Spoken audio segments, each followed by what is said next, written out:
So what we'll do is... I died. What we'll do is we'll put this game inside an actual Game Boy, and then we will compare in post, because I don't think I'm going to be able to do it from memory, but it was... I have absolutely no idea. I can't remember. It feels about the same.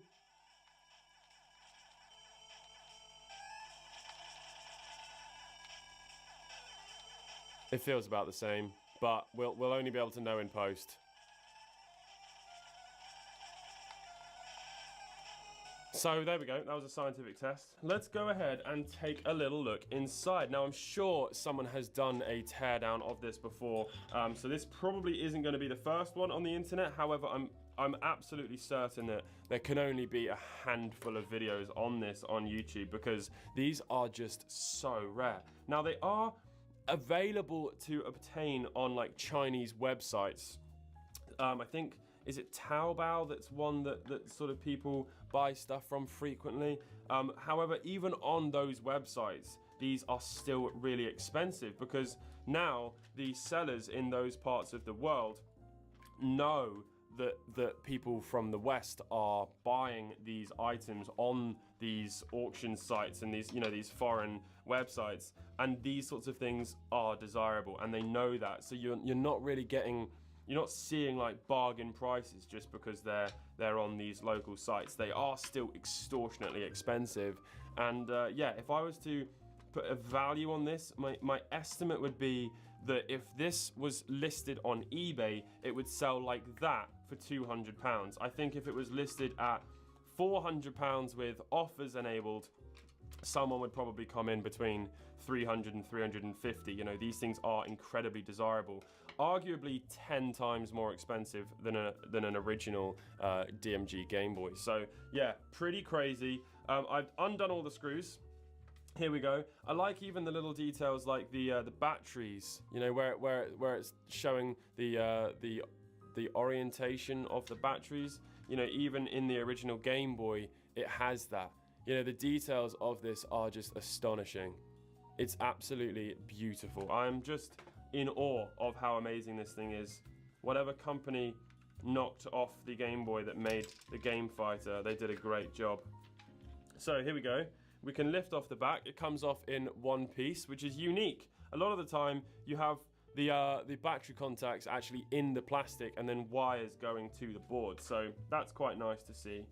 The inside of this is in very, very good condition. It's extremely clean. This is probably a near perfect example.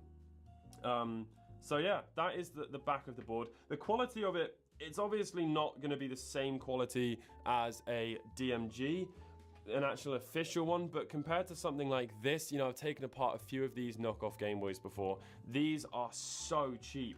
This one, by comparison, is actually very good.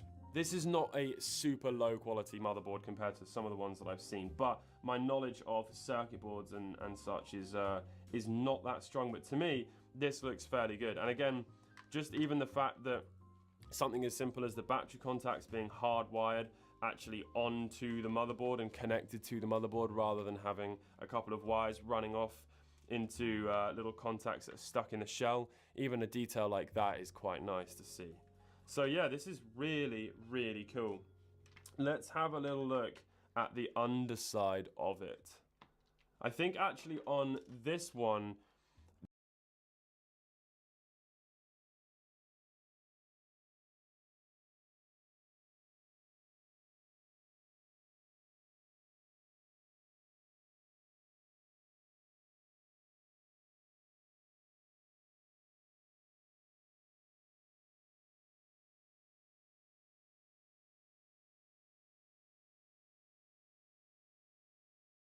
the boards connect together.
using like a really sort of horribly cheap ribbon cable. Can you see that ribbon cable there? That cheap sort of flex cable. That is one of the cheapest things ever. And they break so often just off of that point. I think I have done a repair to one of those on the channel, so I'll see if I can put some footage in. But yeah, this sort of one-piece PCB is just refreshing to see, especially from a cloned device. I think this is probably one of the best clones that was made of the Game Boy. So here we go. Let us now pull this off. Now, I think what's going to happen is the screen is going to be connected with a block connector. There we go, it was. So we can now lift it off. The speaker is attached. Can that lift out? Of course, this isn't mine, so I need to be incredibly delicate with it. But Joan did want me to take a look on the channel so that we could sort of document this in history. But there we go. The speaker lifts up very gently. There we go. Perfect. Look at that. And then the underside of the Game Boy here is fairly simple. I say Game Boy, the Game Fighter. You can see those little header pins there that connect into this screen. And that is a familiar sight. I have seen quite a few screens like that. So that is the display. And yeah, and then you've got all of these silicon buttons. Now, even these, I mean, if this isn't a giveaway as to how little this has been used, when these pads get used quite a lot, the black membrane here, this little centerpiece, which I think is made of graphite or something like that, or it has some graphite in it for it to be conductive to then make the button contact when these two pads connect together. These are in really good condition. A used example with lots of wear would be really shiny, and this is perfectly matte finish. And then here's the D-pad, and that is much longer than the original one. On the original one, it's literally just a stump just sticking out at the base. So they haven't just made a 1-1 copy of the mold. You know, they haven't just molded an actual DMG D-pad. They've had to make their own sort of thing here for it to fit all the way down past that screen PCB onto here, where it then sits on the center of that part there and rolls around. And again, if you actually look at a DMG that's been quite used, this little bulb on the end here sits in the center, rubs around, and eventually actually kind of gouges out some of the PCB. And you can see here that this one is absolutely mint. So I can't get over how beautiful of an example this is. It's absolutely stunning. It's just so nice.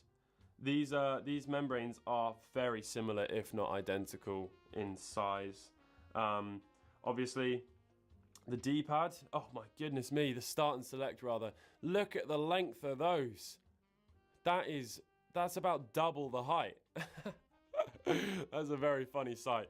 Do you know what? I wonder what it would look like if we stuck that through an actual DMG. Let me go and get a shower. Oh, they're actually the wrong orientation. They're the wrong orientation. They go in the opposite direction. We can still make it work though, just for the sake of science. There we go. We can just shove one through. Look at that. Look at the height on that. Start. But yeah, I mean, that is the inside of this Game Boy, or the Game Fighter rather. What an interesting little thing, and what a unique opportunity. I can't thank Joan enough. So there we go. It's all back together. What a lovely little adventure that was. Let's see if it still works. Yes, thank goodness. Okay, let's pop open this cartridge here and see if it's a fake cartridge or a real one. Put your bets in now. Here we go. We need a game bit screwdriver, one of these. Let's have a little look. I'm gonna say I think the likelihood of it being real is fairly slim, to be honest, but the quality of it is by far the best knockoff cartridge I've ever seen. Let's see if I can just get a little close up here. I mean, anybody who's seen a lot of Game Boy cartridges is going to agree with me that this looks so similar. The only thing that makes me doubt its legitimacy is the fact that it doesn't have a number stamped into the sticker. But maybe the Chinese ones don't have that. I think it's going to become very apparent the moment we slide the back off. Let's take a look. It's fake. Wait a minute.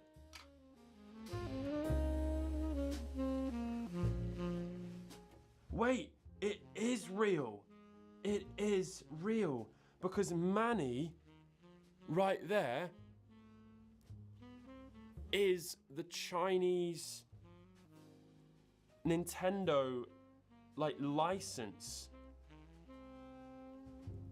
1996.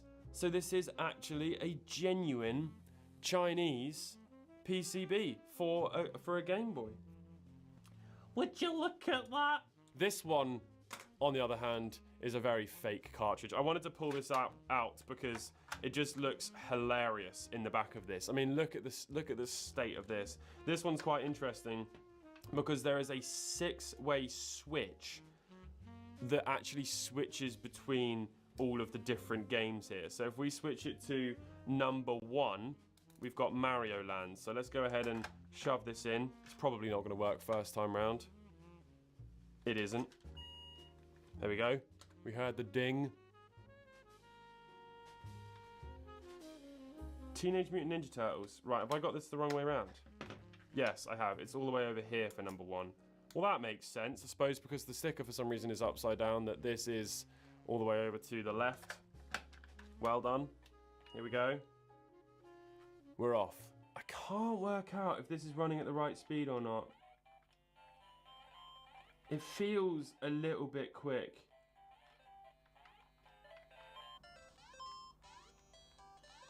Wait a minute.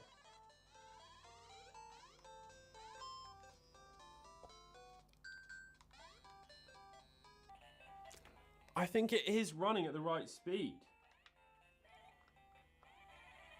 I really do. Which is insane.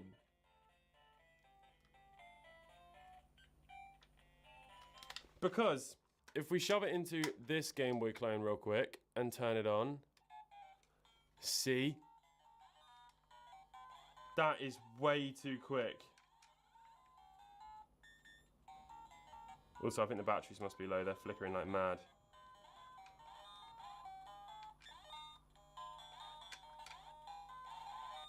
But yeah, you get the point. Most of the time, the knockoffs are way too quick. This one is absolutely perfect, or at least I think it's absolutely perfect. So there we have it, the Game Fighter. What an absolutely beautiful device. I hope you've all enjoyed this video. Again, massive thank you to Joan for lending this to me. The external connector is interesting. I don't have an output that would work in this, but potentially this also has video out. It would be amazing if someone could firm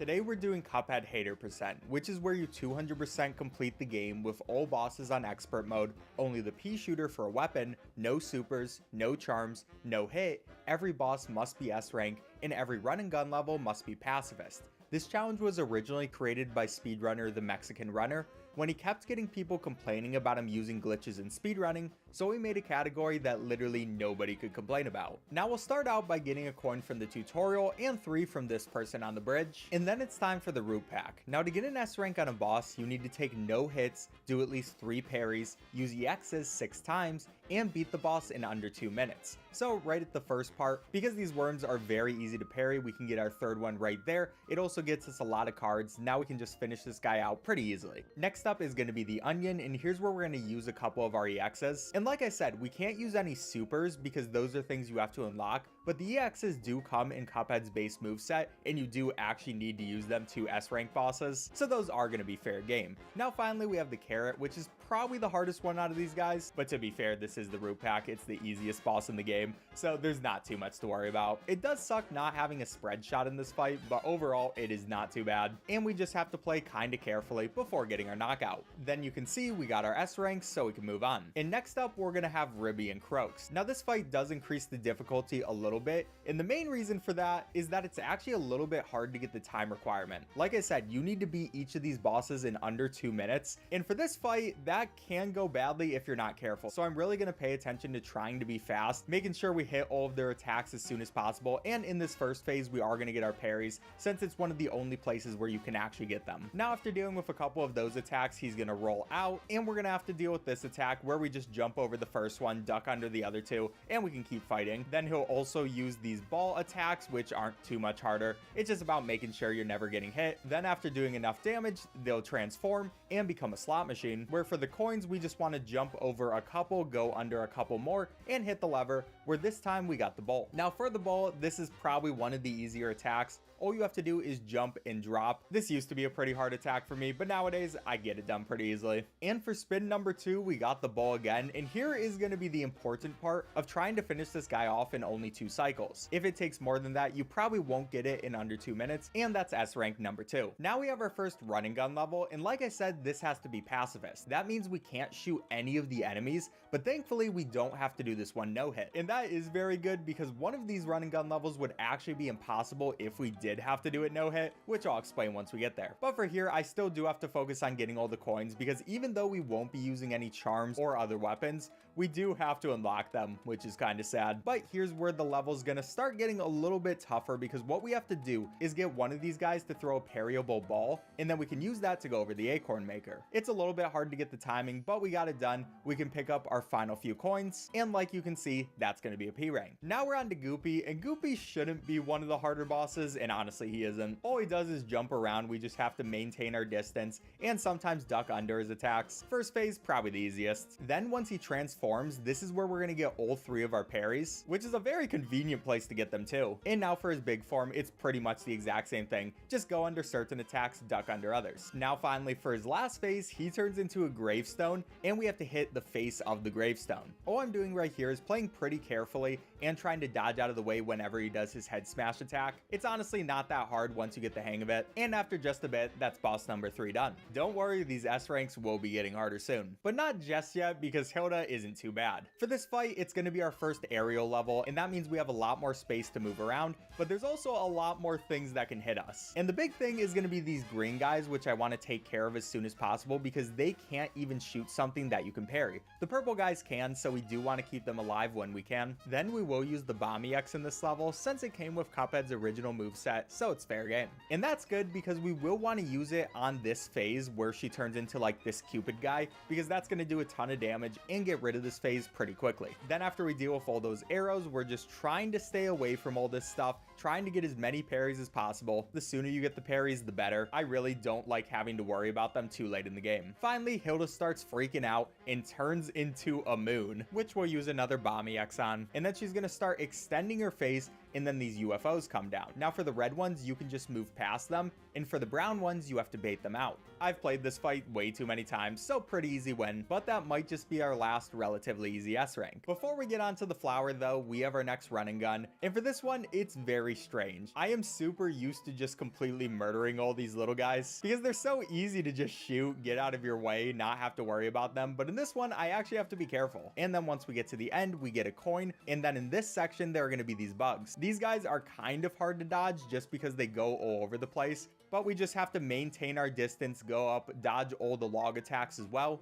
and finally jump over that last thing where there's going to be this next coin. Now onto this last section, there's all these little guys who are holding leaves, and every time we stand on them, they get hit by a fireball. Kind of sad. But after we get our last coin, all we have to do is jump over this last person, and that's going to be the win with another P rank. Now, before we fight the last boss of Aisle 1, we also want to do the Mausoleum. Sadly, we won't be able to use this super, but we still have to unlock it. Now it's time for the fight that everybody was waiting for, Flowey on expert mode, and this fight is terrible. When you're playing expert mode at the start, Flowey just spams this one attack where he spawns all his different creatures. And the most annoying one is the pink one that you can parry. If we don't parry one of those guys, they can very easily kill you. So I try to parry them as much as possible, especially because I do have to get 3 parries anyways. But we're trying to just get as much damage as we can, and we actually got through it pretty quickly. Then on to his second phase, he finally uses other attacks. And compared to the first phase, this part is super easy. Then finally, Flowey gets super angry and starts spawning roots towards all the platforms, which isn't too bad. All we have to do is just pay attention, make sure that nothing's gonna hit us from below. This boss did take me quite a few attempts, but we got him done, and that's also Aisle 1 done. Well, besides one last coin we'll pick up right here. Now onto Aisle 2, and the difficulty stays very high up because now we have Bon Bon. Now she starts with her candy attacks, and these can be a couple of different things. For the first one, we got this candy corn who keeps going in different directions. We also have to pay attention to the little pink guys that sometimes spawn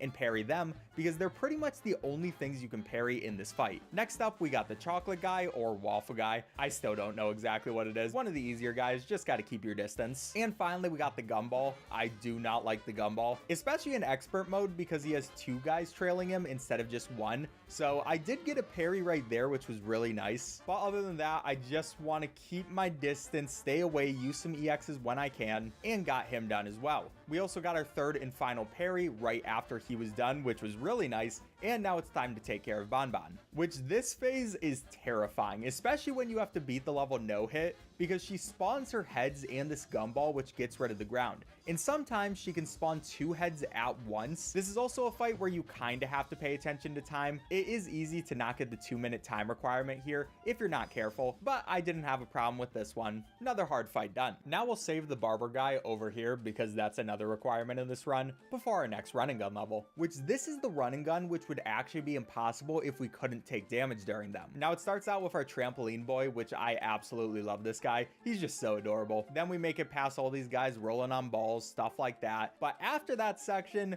we get to here, where first of all, there are going to be all these guys who are just hanging on these ropes. We can't shoot them. So we have to do a very precise movement to go in between one of them. And then we're going to take damage during the second one so we can go through the cannons and get through that part without shooting anything. That is super precise. It took me so many tries to get, and I do not want to do it again. After that, there's also going to be this little boss guy who we're going to have to take damage to again. So now we have to play perfectly. And this is a very hard section to play perfectly in because you're going to have all these pretzel guys who are jumping up and down and a hot dog that is shooting condiments. So I very much take my time in this section. I have lost way too many runs to this part, and this is a terrible level to have to redo. Then finally at the end, we have to do a perfect jump right over the hot dog and just barely make it over him without getting hit, which makes this definitely one of the most stressful P ranks in the run. Now on to Wally, and this is a boss that surprisingly is very difficult. Now the first few phases aren't too bad. In this first one, we want to pay attention to parrying all the pink birds and just dodging all of Wally's attacks just like usual. Then for his second phase, right away we'll use the bomb EX, and then it's pretty much just more or less dodging some things. This attack seems pretty intimidating, but it isn't too bad. Then onto his third phase, he turns into a little guy, which we want to stay up close and personal to him.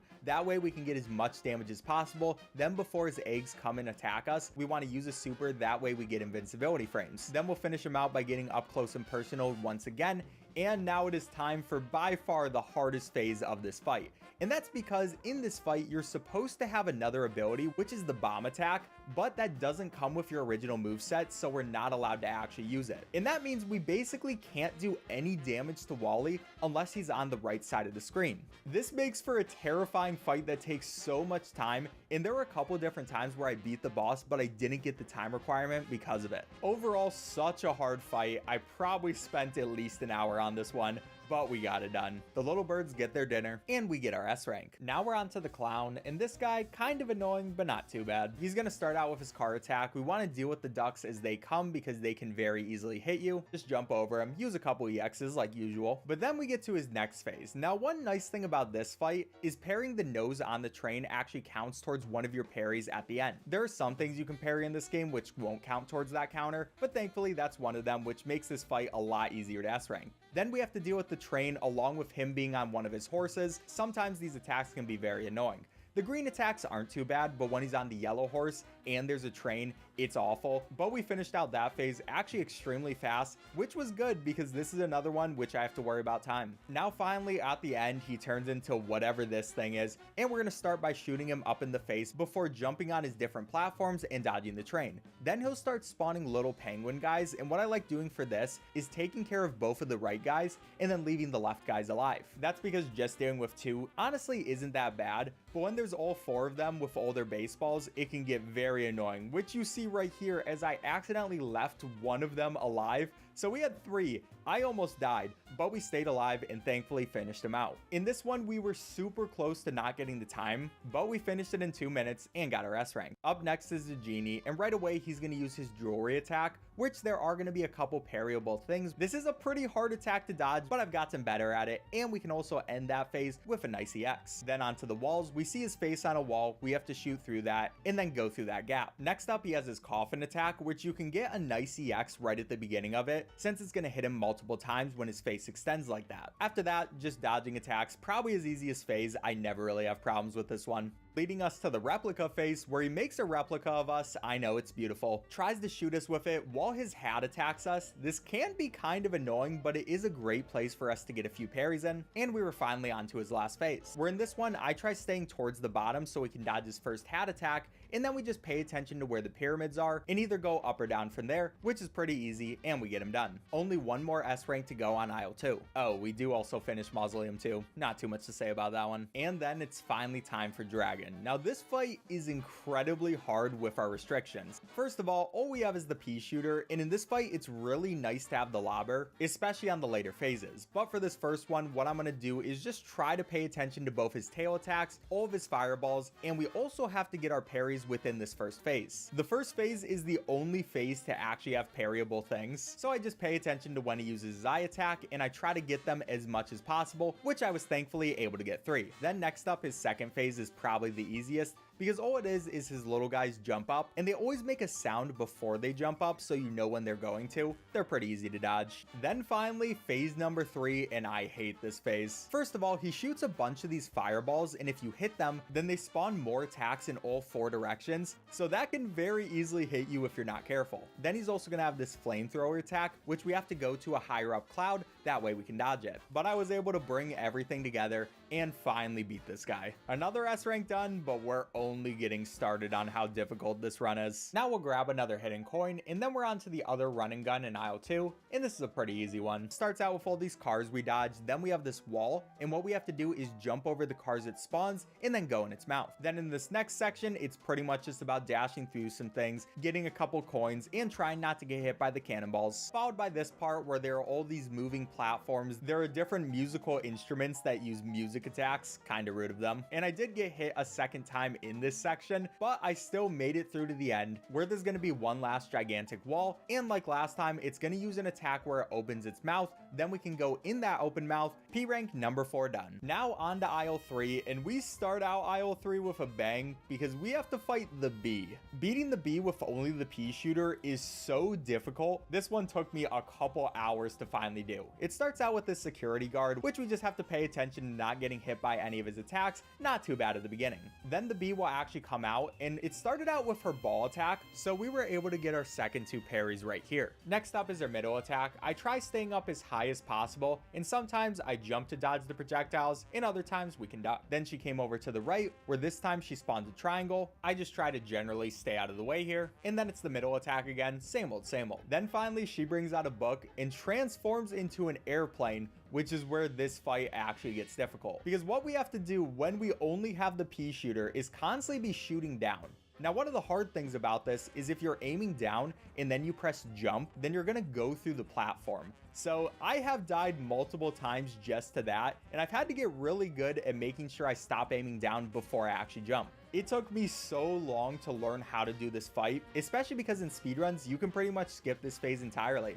But finally, we got her done. And thankfully, we did the S rank correctly. Next up, it's run and gun time. And for this one, there are gonna be all these goats who are throwing things at us. We can just dodge around them. And also these fire guys, which keep going in circles. Then onto the cat. We'll wait till he stops blowing and then jump over him. Finally, last part of this goat section, I wanna stand right by him. That way I can jump over him and grab that coin before we make it to the elevator. This part is a little annoying without attacking anybody, but it's honestly not too bad. You just have to jump over people, pay attention to all the dragons, and also grab this coin as you're going down. Now onto the last section, there are going to be these walls that spawn. I want to parry off their faces and then we can go through. There's going to be another kitty cat, which just like last time, we do the same thing, though I messed it up this time. And then for the last part of this level, we have this huge guy who shows up and keeps breaking all the platforms. Now this really isn't that bad. You just have to maintain his pace and make sure you pick up a couple coins on the way. I did take a hit of damage right there because for some reason I didn't dash, but that just meant I had to play even more carefully, so I dodged all the fires and finally made it to the end of yet another run and gun. Only one more P rank to go. Now we're on to the robot. For this one, right away we want to go to his head because you can actually break his entire head before it uses any attacks. Then we want to parry the thing in the middle and go towards the bottom.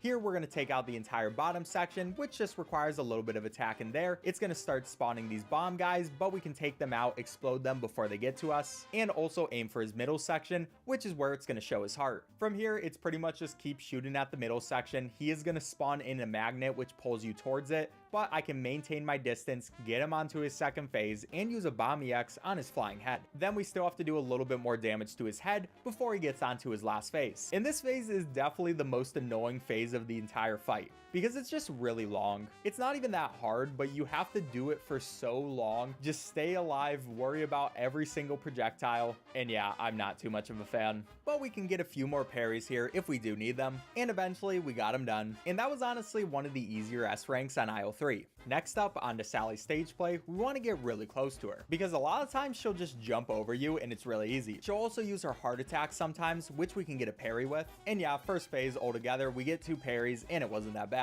Then on to phase number 2, she pretty much does all the same stuff, but there's also a baby that's coming from the different windows and trying to hit you with milk bottles. There are also going to be all these car attacks which spawn on the ground and then come down at you once they see you. A little bit more difficult, but still not that bad. Then for phase number 3, she turns into the devil and has a couple different attacks. First is going to be the meteor attack, which we want to destroy. There's going to be the lightning attack, which we need to dodge, and the big wave attack, where we need to use the star the meteor spawn to jump over. By the way, that star doesn't count for one of our parries, so we still do need one more. And we'll get that last parry in her last phase, where she's an angel by the top of the ceiling, and there are going to be a couple flowers that come down. We can parry one of those. Other than that, we'll just keep jumping, hitting her with our P shooter and a couple EXs, and finally she gets taken out. Surprisingly difficult S rank. Now we're on to Werner Werman, and for this one the parries are kind of difficult because you have to get them in this attack. So what you can do is sometimes he'll spawn 2 parryable items right by each other, and if you just spam the jump button, you can get both of them, and right away we got all 3 of our parries, which is good because this first phase is definitely the best time to get parries. And then he used the same attack a second time, so we got even more parries, which allowed us to do even more EXs. Probably the best start I've ever had on this boss. But now onto the second phase. What we have to do here is pay attention to where he is. Sometimes he'll be on the top layer, sometimes the bottom one, and he'll be using a flamethrower attack, while all these bottle caps will also try to attack us too. It's just about paying attention to where the bottle caps are, making sure you have enough time to deal with them, and then the cat comes in and eats the rat. So for the cat attacks, we're pretty much just aiming up at him and dodging the paw attack, plus all the projectiles that come from the top. He's also going to spawn a bunch of these rats, but honestly they're really not that bad. You can take them out, but there's no real need to. They only sometimes spawn a projectile, and you can just jump over it and you're pretty much good. So yeah, goodbye Werner, and that's a nice S rank. Now we're on to Captain Brinnybeard, and this fight is so difficult. Since we have the pea shooter, we want to be really close to him, but whenever he uses the octopus attack, we got to get far away, get a couple parries, and then only some of our shots are actually going to hit. Then eventually the ship is going to start joining in on the action, and it's going to attack us with its cannonball attack, so that's just another thing to worry about, along with all the different animals that Brinnybeard spawns, and of course the barrel that attacks you from the ceiling. But phase 1 is really not that bad compared to phase 2, where the ship gets rid of Brinnybeard and starts attacking us itself. Now what we have to do for this fight, if we want to get the time requirement, is actually parry on top of his gigantic laser beam. This is pretty hard to do, pretty specific timing, but it is required if you're going to be fast enough and using the pea shooter. Normally you could just duck under it, but I have to make sure I hit all of these together. It lets us get a ton more damage in and gives us some more stuff for EXs, meaning we can finish them out. But before our next bosses, we have our last run and gun. And for this one, it has a pretty annoying start with all these volcano guys which spout up all the projectiles. There's a bunch of birds, people coming coming on the ground, but we make it through them, make it over to this crab section where I use him to get a coin, and then we meet this lobster guy. The lobster, he keeps chasing after you, and if you're not fast enough, then he's gonna hit you. So I have to make sure I keep up my speed. We barely make it over to the ship where there's gonna be another coin,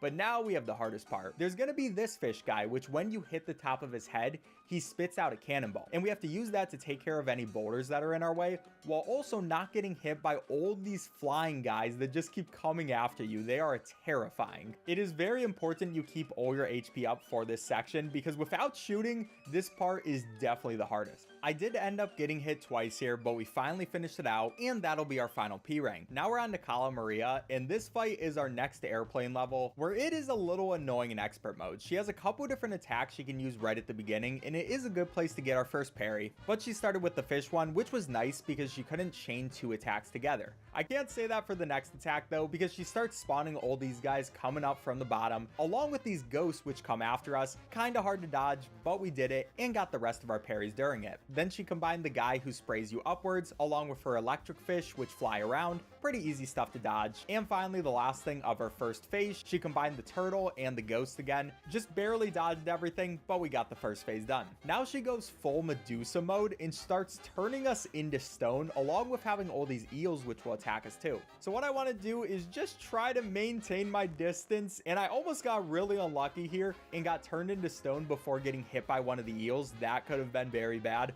but we got lucky enough to stay alive, and that happened a second time too. Yeah, this fight is terrifying. But finally, onto the last phase. It's just her head, and she's gonna spawn some skull guys, try to turn us into stone, and there will also be spinning spikes that we have to dodge. Pretty hard phase, but we got it done, meaning there's just 3 more S ranks to go. We will pick up this secret gold coin, and then we're on to the Phantom Express. And this fight is another one which is very hard. Honestly, all of the last 3 bosses are definitely the hardest of the run. So for this one, at the beginning, we want to keep parrying things. And I've said earlier in the run that it's really important to pay attention to going fast, because if you don't, you can easily get under 2 minutes. This is the first boss where that is a huge problem instead of just one to pay attention to. And because of that, we have to make sure we parry absolutely everything so we can use as many EXs as possible. Anyways, we get through his first 2 phases while keeping that in mind, and then he spawns 2 different heads. Now we're gonna hope that the head that we choose doesn't use the first electric attack.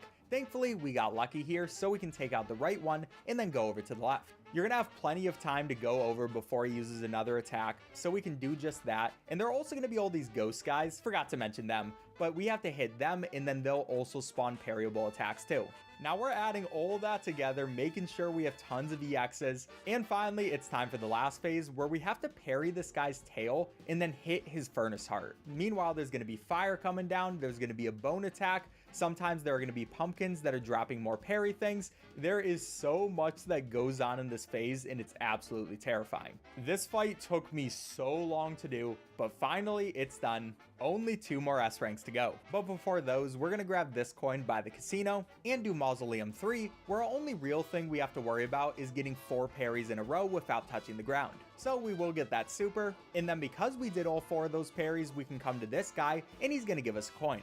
Then I'm also gonna pick up this coin, which I forgot to get earlier from this person, before heading to the shop and buying absolutely everything. I wish I could use this stuff. And it is finally time for King Dice. This guy is such a hard boss fight because we have to beat all of his mini bosses and not take a single hit of damage. Normally, to get an S rank in this fight, you can just use all the extra hearts he gives you, because you can end up with a total of 6 health, and as long as you have 3 by the end, it counts for the S rank. But for our purposes, we're not going to do that. We have to make sure that no haters can hate about a single thing in this run, meaning we have to do it no hit, and it is so hard. So we start out with the Tipsy Trio. We just take care of the first 2 people at the beginning, then finally the last one. Not too bad in the first fight. Next up, we have Chips, and for this one, you want to aim towards his head, then dodge through all his different pieces, and duck under the ones that are too high. I make sure to stop shooting during this section because it's actually pretty scary. A lot of these dodges you have to do are pretty precise, but as soon as the bottom dice gets dodged,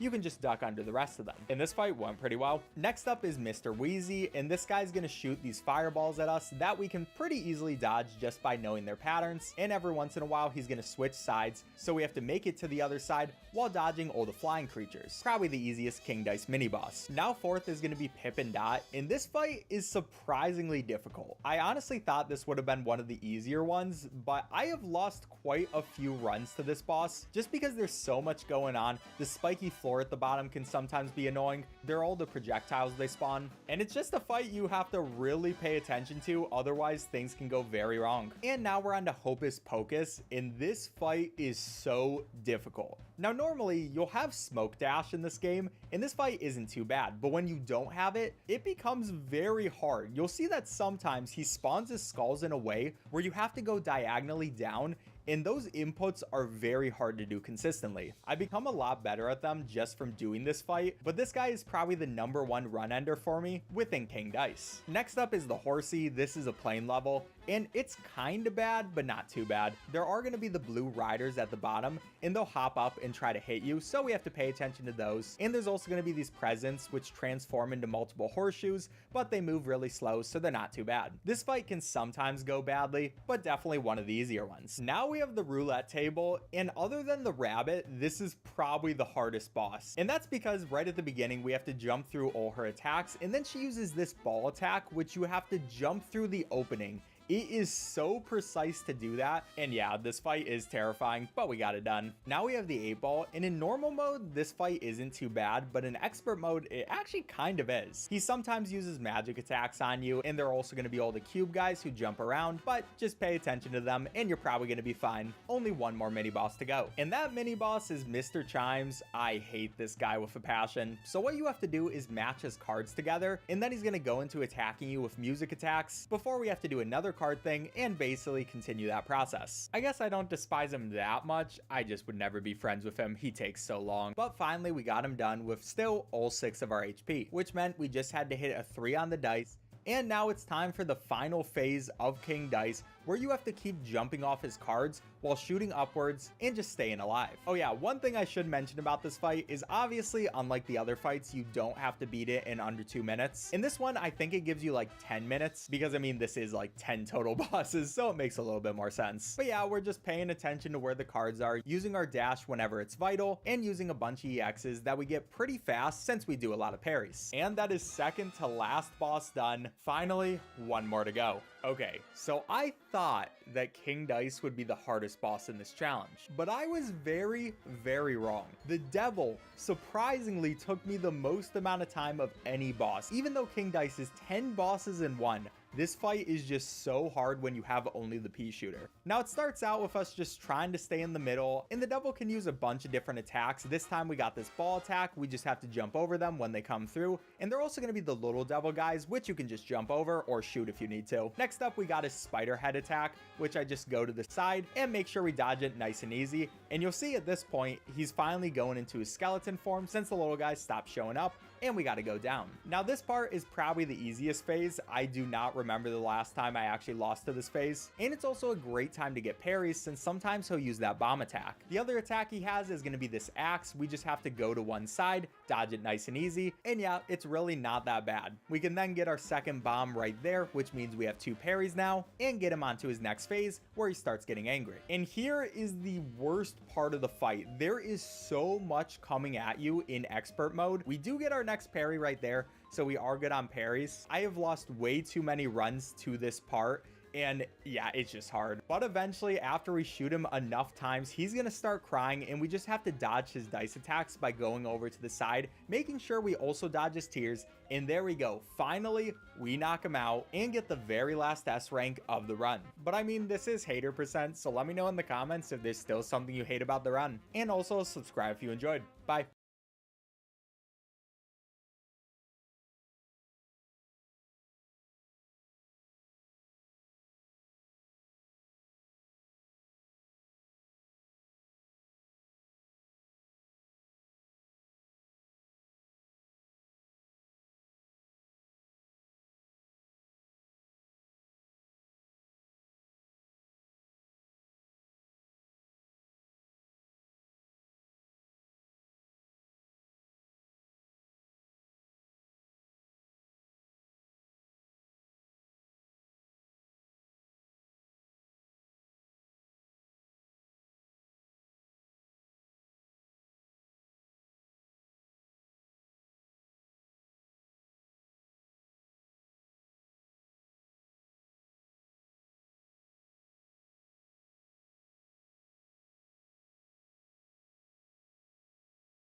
It's strange to think that there was a time when people were begging for a home console Pokemon game.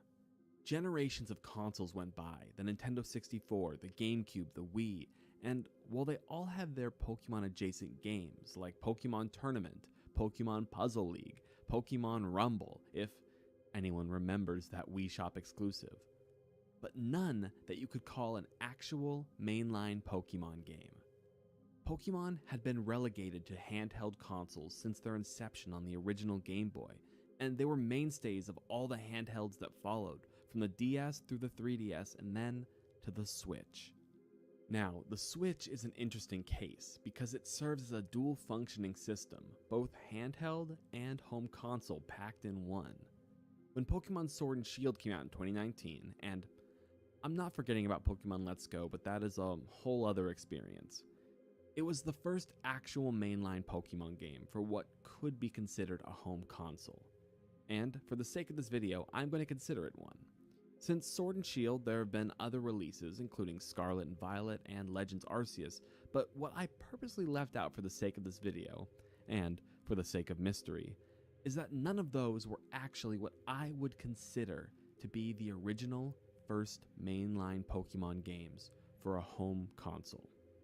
In 2004 and 2005 respectively, the company Genius Sonority, who would go on to publish several Pokemon-related games, released Pokemon Coliseum and Pokemon XD Gale of Darkness for the GameCube. The games share a lot in common with most mainline Pokemon games, from a similar story-driven experience focused on raising a team of Pokemon and battling your way through obstacles. However, the games are also extremely different at their core. There were no random Pokemon encounters in tall grasses, there were no gyms or Elite Four, and there was an entirely new Shadow Pokemon system, which ties the whole thing together. None of the game's new systems ever made their way back into a mainline Pokemon title, except for the Shadow Pokemon system, which now has a nice spot in Pokemon Go. But still, why did Coliseum, and even more so Gale of Darkness, release for a home console and then quickly fade away?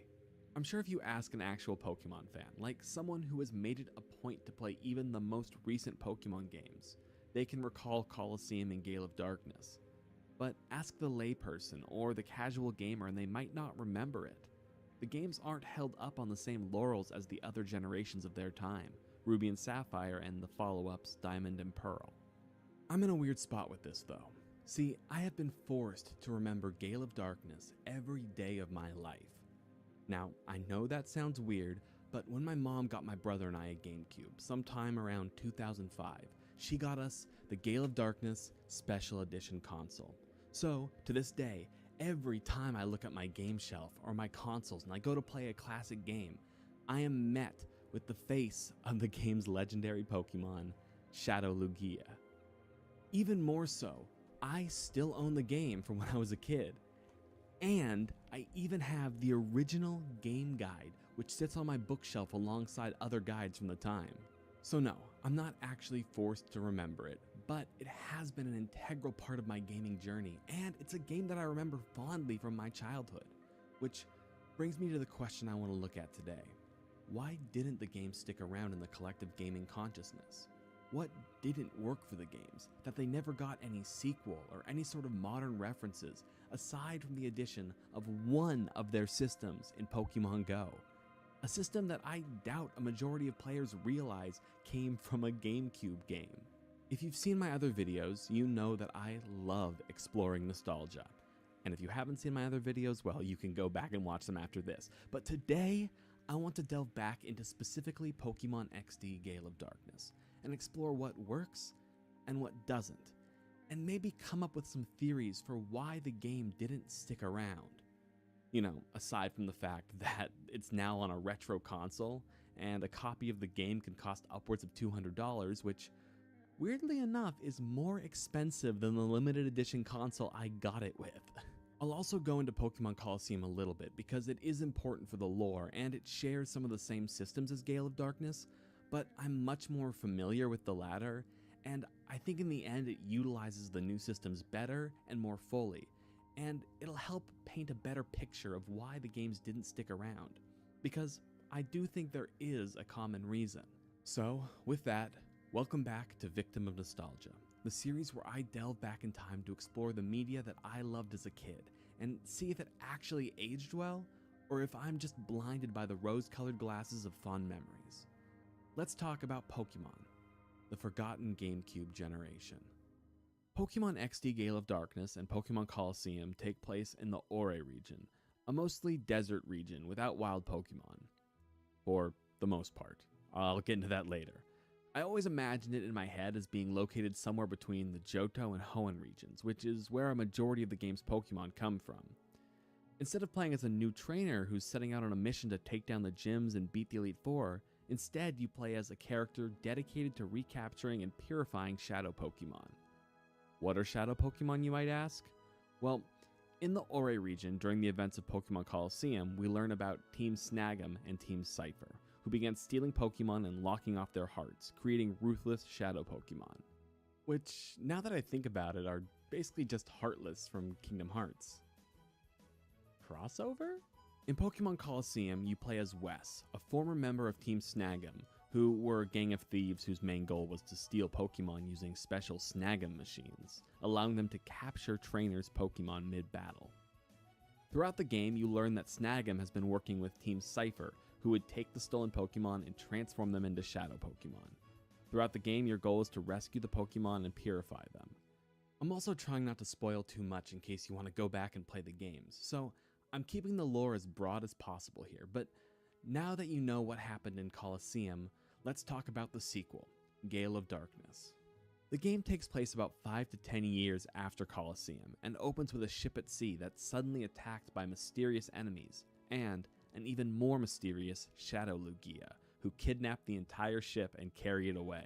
The game's action really kicks off though when the region's Pokemon professor, Professor Crane, gets kidnapped by Team Cypher, whose goal is to make a Shadow Pokemon so strong that it cannot be purified, called XD001.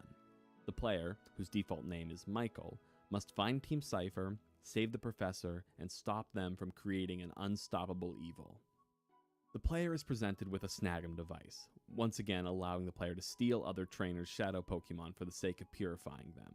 This system is pretty metal, honestly. Instead of just capturing wild Pokemon, you freaking steal them, justifying it with the fact that you're stealing from evil people. So that's it. That's the basics of the games. Right off the bat, it's pretty clear that there's a lot that's different between these games and the mainline Pokemon games. The two games came out in the years between Ruby and Sapphire and Diamond and Pearl, and from an outside perspective, the game seems like it was a method to try and keep fans engaged, while the Pokemon Company worked on what they deemed to be more important things. Like I mentioned earlier, Colosseum and Gale of Darkness weren't developed by the Pokemon Company. They were instead done by Genius Sonority, and based off their release history, it seems like their main goal was making Pokemon spin-off titles, as well as the occasional work on Dragon Quest, and also, they developed the Denpa Men games. Cool. But that comes back to my main questions for my little thesis statement earlier. Although the games are different from their predecessors, and all the games that followed them too, do they still work as Pokemon games? For the most part, I want to say yes. There is a lot to love about these games, but I think there are some pretty clear mitigating factors that keep them from taking their place among Pokemon royalty. So, let's take a closer look at the game's systems. The battle system is largely identical to other Pokemon games, taking into account all type advantages and skills, but there's one huge difference which I haven't mentioned. Almost the entirety of the game's combat is 2v2. Introduced in Generation 3, the double battle system takes a front seat in the GameCube titles, and while the system is only occasionally used in the main series, having it featured in these games is actually a really nice switch up which helps make fights feel more fresh and interesting. It allows for a more thought out approach to the system, with a more defined strategy, rather than something you occasionally just bump into in the other games. On the other hand though, a majority of trainers in the game aren't shoehorned into a certain archetype who specialize in specific types of Pokemon, which can make strategizing ahead of time tougher, but honestly I don't think it's that much of a problem. The types trainers use are much more varied, except in a few certain instances, like this lovely line of Cypher minions who just so happen to be color-coded by their type.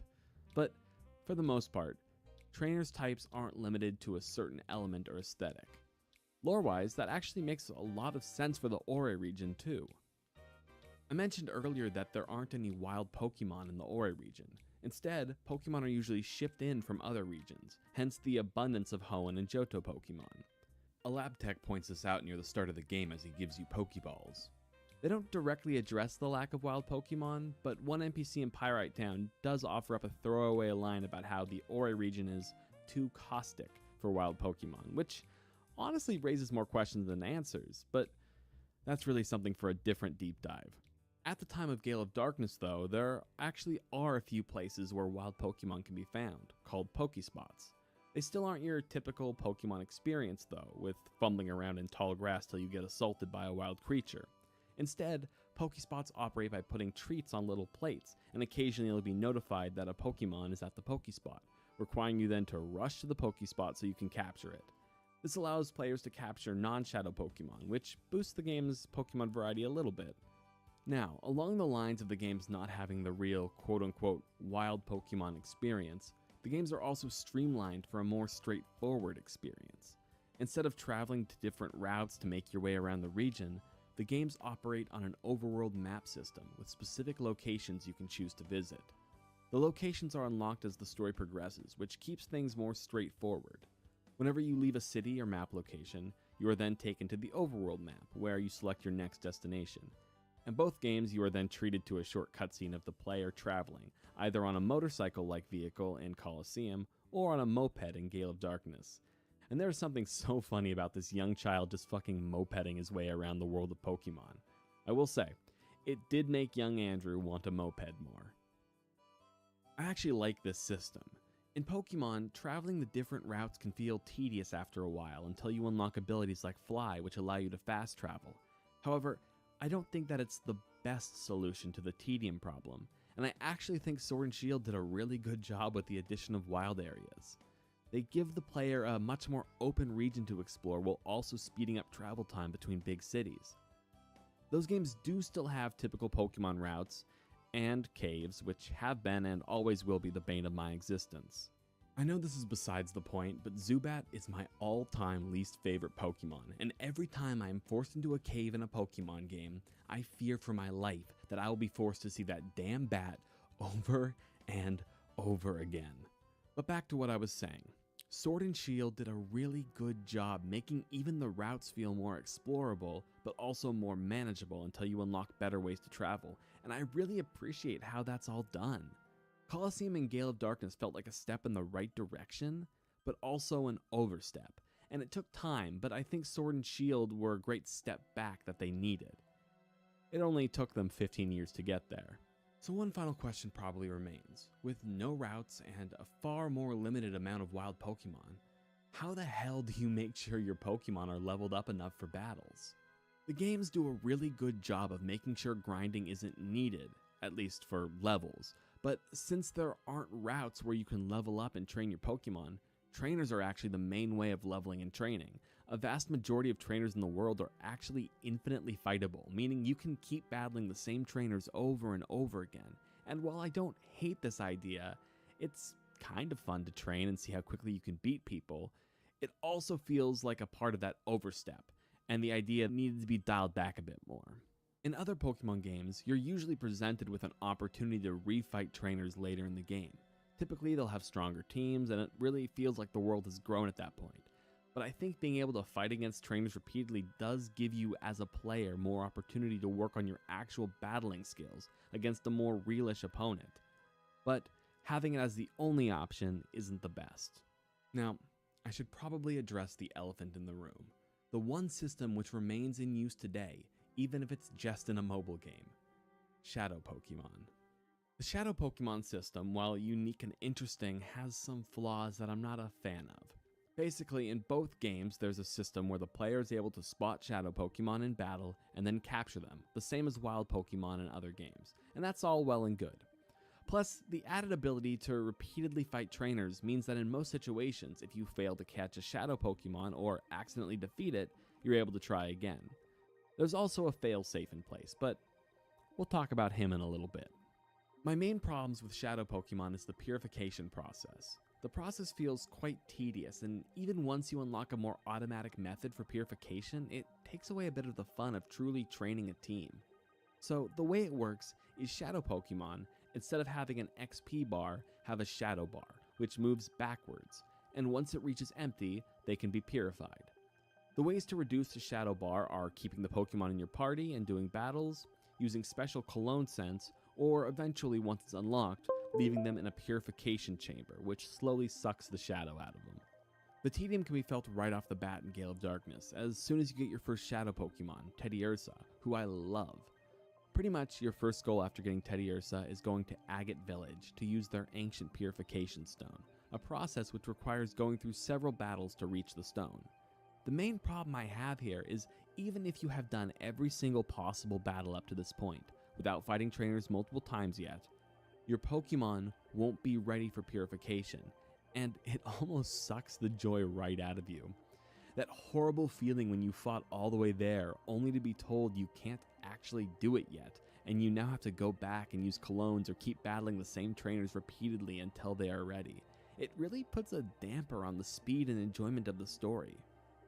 I feel like in that specific situation, they should have handled the pacing better, so that right as you reach the purification stone and do your final battle, your Pokemon is ready to be purified. It would add to the player's sense of accomplishment, and it would keep the game moving along instead of stopping it in its tracks, especially because you can't progress the game until Teddiursa is purified.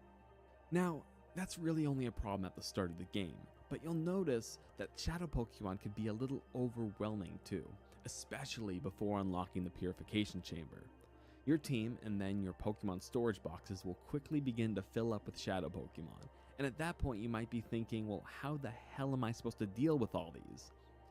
Thankfully for the Pokemon you do keep in your team, they'll purify just fine over time. But then you have the issue of all those other Shadow Pokemon building up in your storage, and by the time you've purified your team, you'll have to switch out to other Pokemon to purify them too. It begins to feel like a chore more than anything else. Finally, there's the Purification Chamber, which is unlocked partway through the game, and this does help to remove the chore feeling, but it has that same feeling of overstepping, where it takes away the joy of training your team from the ground up, as it kind of just automates the purification process, except for the fact that the system is also confusing as hell to understand at first. Basically, there are 9 chambers, and you can put one Shadow Pokemon in each. Then, in each chamber you surround the Shadow Pokemon with purified Pokemon, and over time they suck the shadow out. Based on the types of Pokemon you use, the purification will be faster or slower, and the game basically tells you to just experiment and figure it out. The problem there is that by the time you do figure it out, you probably will have already beaten the game, so my method was just to throw whatever Pokemon I had sitting around in and hope it worked out. There are some absolutely great guides on optimization for the purification process online, but seeing as the games are going on 20 years old, it feels like the system doesn't have much use now, and I'm really not surprised the purification chamber idea didn't show up in Pokemon Go, even though Shadow Pokemon did. Now, remember how a bit ago I mentioned a failsafe for failing to capture Shadow Pokemon? Yeah, back then. Well, I want to talk about something that both Colosseum and Gale of Darkness do really well, and that is the characters and the tone of the game, starting with a man who should need no introduction.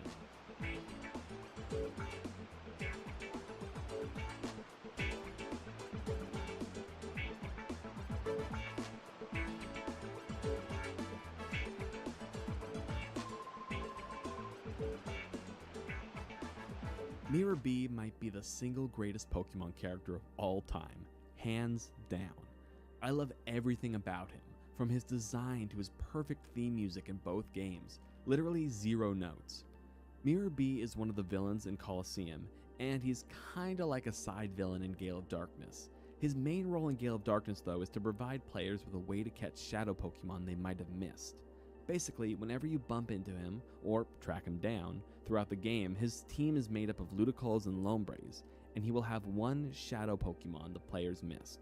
Pretty nice, honestly. But what's more important for me is the tone the character sets.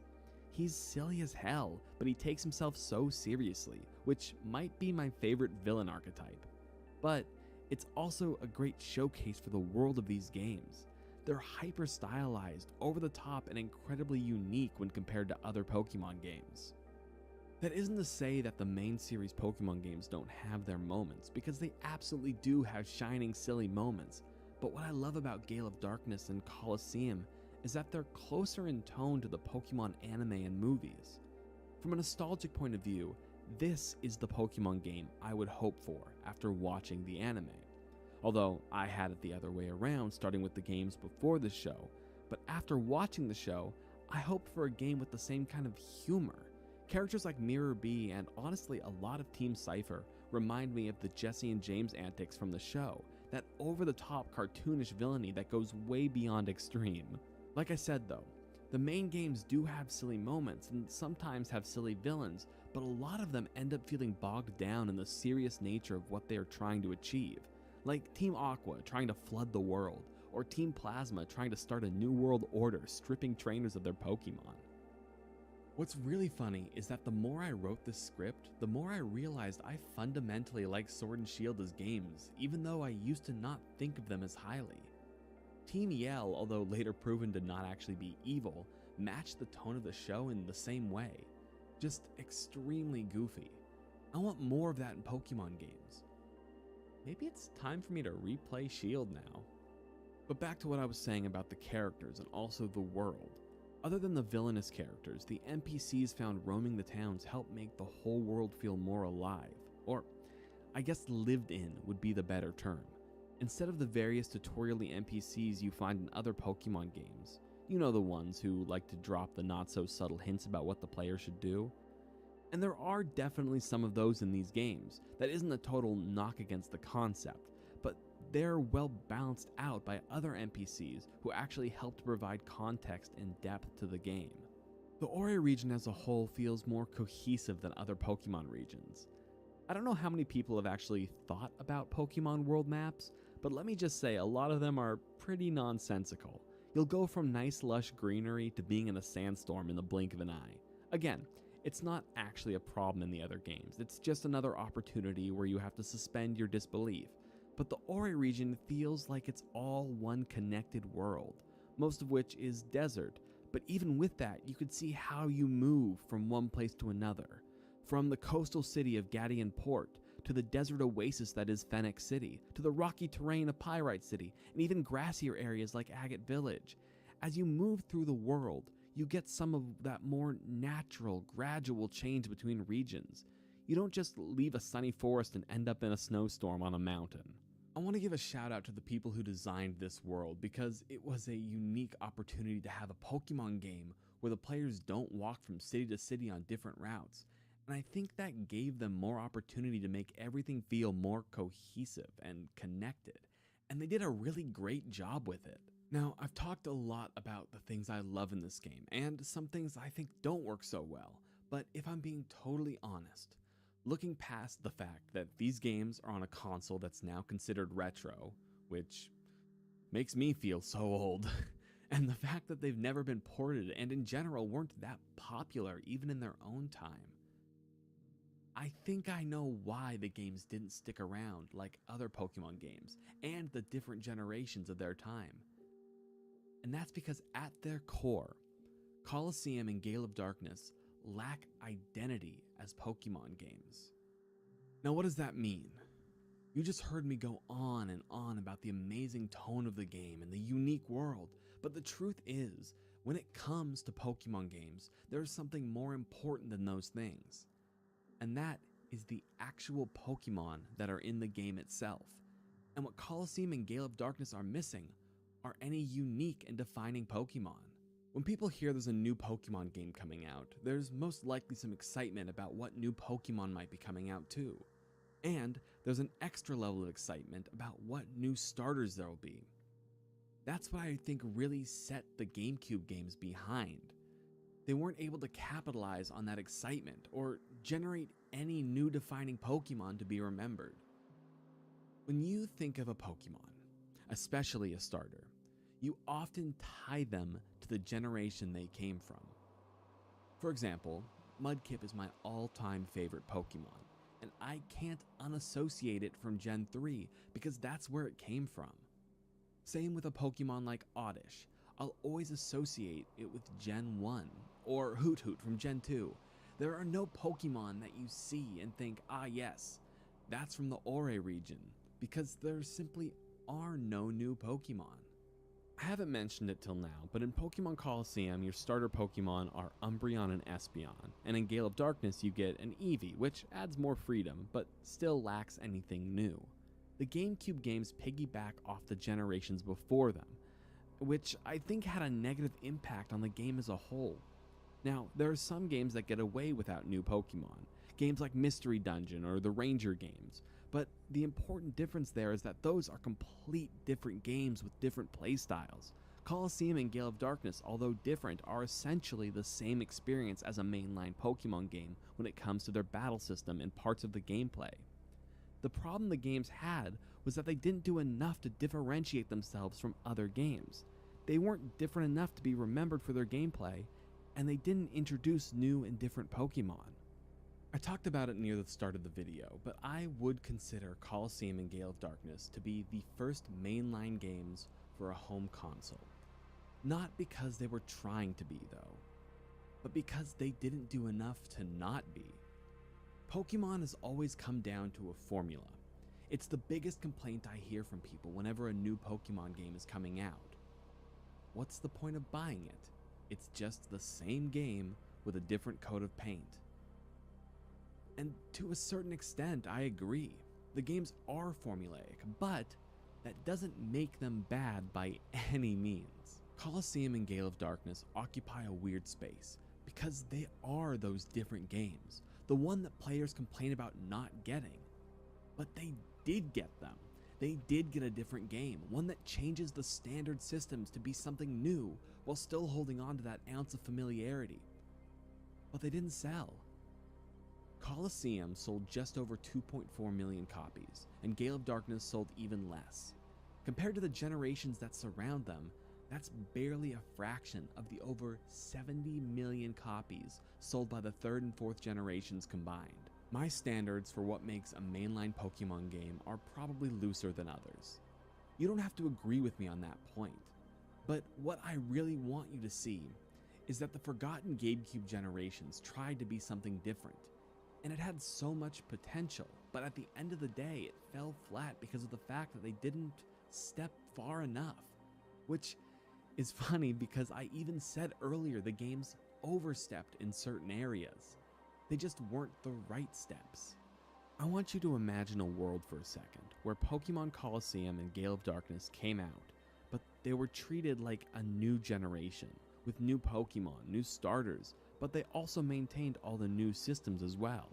Imagine a world where a new Pokemon game comes out, and you catch a Pokemon, and you can say, that one came from the Ore region.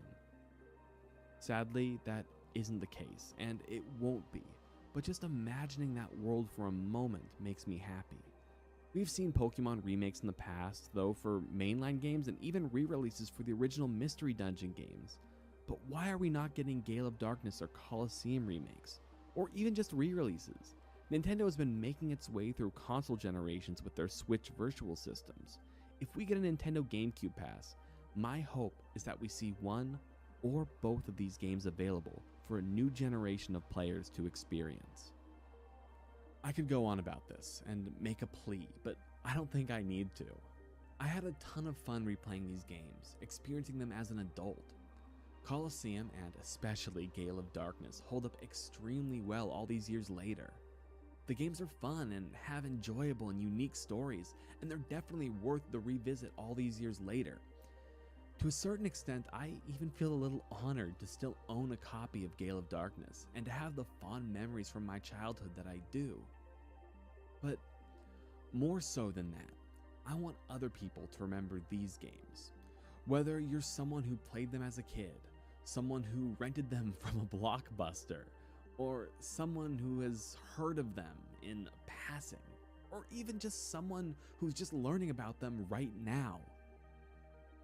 I want this video to stand as a testament to the forgotten generation of Pokemon games, so that even in 100 years, if YouTube is still around, maybe someone will stumble across this video and maybe learn about a game they didn't know.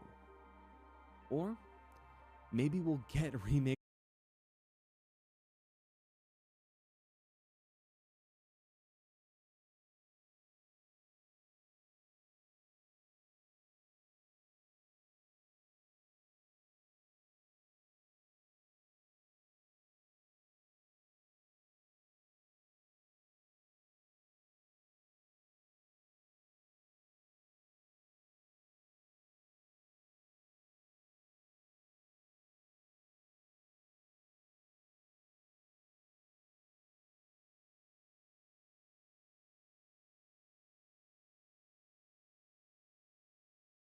Chris Chan. They were arrested back in 2021, and recently EW Bodycam YouTube channel released the footage of them being arrested. Now, Chris Chan, do you know who Chris Chan is, Dane? I've heard the name. Okay, well, this is Chris Chan, and also this is Chris Chan. Chris Chan became popular in the early 2000s for a comic book. There's so much lore here, but they basically became a meme, like a lolcow. Like the community was like pretty much going after this person because they had created a comic book based off a character named Sonichu, which it's a mix of Sonic the Hedgehog and Pikachu. Like the head of Sonic, the body of Pikachu, yellow like Supersonic, but also yellow like Pikachu. I'm not going to actually show a picture of the character because I was looking at the wiki and there's a bunch of stuff about like copyright on there, and I just don't like. I imagine once they get out of jail or whatever that. But it's also there's a necklace that they always wore right here that has the character on it, right?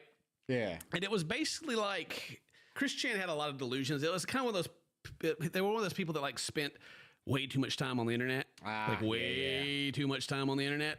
And they had a lot of delusions, and Sonichu was kind of like an imaginary friend and also a personification of themselves into their poorly drawn comic book that they had that the internet found. Wow. And so the internet found and trolled and was like sharing it and having everybody laugh about it, and that kind of like created the meme from what I remember. And so why did Chris Chan get arrested is because Chris Chan had an elderly mother of 79 years old with, I believe, dementia. Either way, Chris Chan got arrested for incest for having sexual relations with their mother of 79 years old, a lady who wasn't all there mentally anyway, like, talking like sexual abuse stuff, right? Yeah. Now I'm reading through a couple of news articles because I was pretty sure that the mom had like some mental things going on, but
I can't find that now. And so maybe I'm wrong about that. But one thing that I was looking at Business Insider here, and they were like, the internet has been making allegations about Chandler's relationship with her mother for years. Like the internet's been like, they've been trolling, but they also been bringing up things, right? like weird. Oh, okay. Yeah, if you want to go down, this video is not about the rabbit hole of Chris Chan, because it is a big rabbit hole, and it's there's a lot of parts to it, and there's also a lot of conflicting, like what people said happened. So we're just gonna get to the video, and they'll fill us in hopefully on there a little bit. Hello. Yes. Hi, what's your name? Hi, I'm Christine Chandler. Okay, can you come out for a second? Oh, it's Christine now. Oh, look, they got the Sonic. Oh. They got the necklace on still? I can't tell. Oh, that is it. It's just turned around backwards. It's also very discolored Faded. at this point. Yeah, faded a little bit. We skipped through it, but this channel that said his name and his Ewu. I thought it was EWU, but they said Ewu. Does someone actually read these, or they get like a voice program to read? I don't know. Anyway. What's the situation? What's that? You got a warrant for your arrest, all right? Yep. Whoa, that was smooth. Oh, that was smooth. Wow. Just Leaning like, what's against going the on? door. Oh, you got a warrant. I guess she. I wonder if she was in hiding. Like it's like in a hotel. Like the or thing, hotel? like, surely they don't normally just live here. Well, yeah. People but live in like, these? I don't think so. It doesn't look residential, right? It looks like a. Yeah, like an actual hotel. Anyway, yeah, maybe they're out hiding and they got caught and they're like, oh, hey, I thought you was the pizza guy, but all right, I guess I'm under arrest. I got a warrant. Oh. You're not Domino's. Wait. Do not fight, you will get tased. Boy, they got the taser just ready. Yeah, they do. Ready for the gut shot. Ooh. I know I'm not gonna resist, but I need to pack my things. And they're like, yeah, don't worry about that. We'll get your stuff. It's cool. And I'd like to put my shoes on, please. Yeah, sure, of course. We'll get there. Okay, I can slip into my shoes. Magic Chan, Chris L. Savannah. While these words may seem Okay, he's gonna explain. It's like, what is those words? But they're gonna explain it. Okay, yeah. It's like, watch out! This summoning a demon. Magic Chan, Chris L. Savannah. Was it Sylvanas, like World of Warcraft? Yeah, I don't know. the officers have received reports of some very disturbing allegations against Chris. Allegations, but yeah. nothing prepares them for the events that are about to unfold. Oh, what's gonna happen? Uh-oh. Is there anybody else in the room? Well, interdimensionally, you No. can't tangibly see them. A physical person. Is there a physical person in the room with you? Originating from this universe, no. Dang.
In the last decade, competitive gaming has exploded in popularity. It's undeniable, the now lucrative esport industry success has immensely influenced the online world, with many of today's most popular content creators starting off as pro gamers. A definitive trait of the esport community is all the interpersonal drama that comes along with it. After all, it's competition, emotions run high, winners boast, and losers seethe.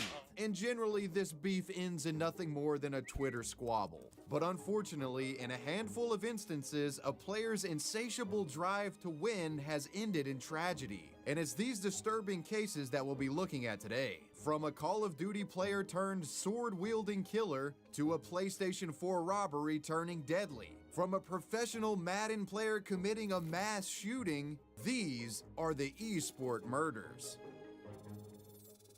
Today's video is sponsored by Rocket Money. Look, with everything being subscription-based these days, it's easy to lose track of exactly where your money is going and why. Rocket Money helps wrangle in your subscriptions and makes it easy to get rid of the stuff you don't need. Rocket Money is a personal finance app that allows you to manage subscriptions, lower bills, build budgets, and grow savings all in one place. Personally, I use Rocket Money to nix out old subscriptions that I don't need anymore. When I do research for these videos, oftentimes I have to subscribe to a paywalled news publication simply to get one article, and after you subscribe to a dozen or so, it gets difficult to keep track of these things. Thanks to Rocket, what was once a damn near impossible task has become extremely manageable. Rocket has helped me identify the publications that were needlessly draining my pocketbook, and I've canceled them. Rocket's app also allows you to get a better visual of your net worth, with assets, personal debts, retirement funds, and savings showcased in a legible dashboard setting. And not only are you getting a premier budgeting app, you're also getting robust credit monitoring as well. Rocket keeps you up to date on your score and notifies you of any changes and why that change occurred. So guys, it's time to join the other 3.4 million Rocket Money users and start saving. You guys can go to rocketmoney.com/wavy or click the link in the description to get started for free or unlock even more features with premium. That's rocketmoney.com/wavy to get started for free. A pro gamer could be described as a mental athlete of sorts, and whoever outplays the competition and wins on the big stage takes home not only the cash prize, but all of the pride and bragging rights that comes along with that. And the losers leave dejected and humiliated. Beef is common in esports, with heated exchanges between rivals seen both online and offline. It's extremely uncommon for a gaming feud to turn violent, and even more rare for one to turn deadly. Which brings us to the story of Madden player David Katz. At the time of this story taking place, David Katz was a 24-year-old man from Baltimore, Maryland. Katz could be described as a troubled individual from a well-off family. David's father was a career engineer for NASA, and his mother was a state toxicologist. This family was said to have had a drawn-out and traumatic divorce that deeply affected David. As a young adult and adolescent, David had been hospitalized on numerous occasions related to mental illness. The young man apparently suffering from frequent psychotic bouts. David was prescribed the medication Risperdal at a young age that helped curb some of his symptoms, but lapses would still occur. Documents from the Katz family divorce also speak on the young man's mental health struggles. These papers claim that David was being treated for schizophrenia and that David would, quote, go days without bathing, play games until 4 a.m. on school nights, and would walk around the house in circles. Documentation also says that David Katz once punched a hole in his mother's door when his game controller was taken by her.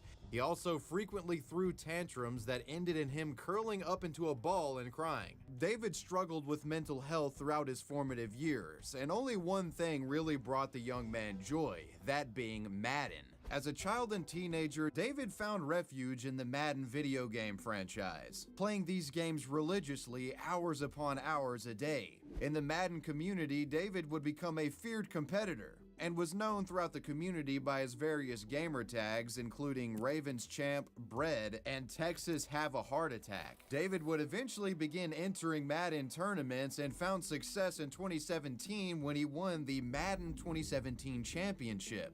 An excerpt written about this event describes David's apparently clutch victory in what some are calling the most exciting moment in all of the 2017 NFL Club Series championships. David Bread Katz won with a walk-off victory by completing an unbelievable pass as time expired to be crowned Buffalo Bills champion. The crowd at 716 Food and Sports in Buffalo, New York was amazed with the clutch execution in the fourth quarter.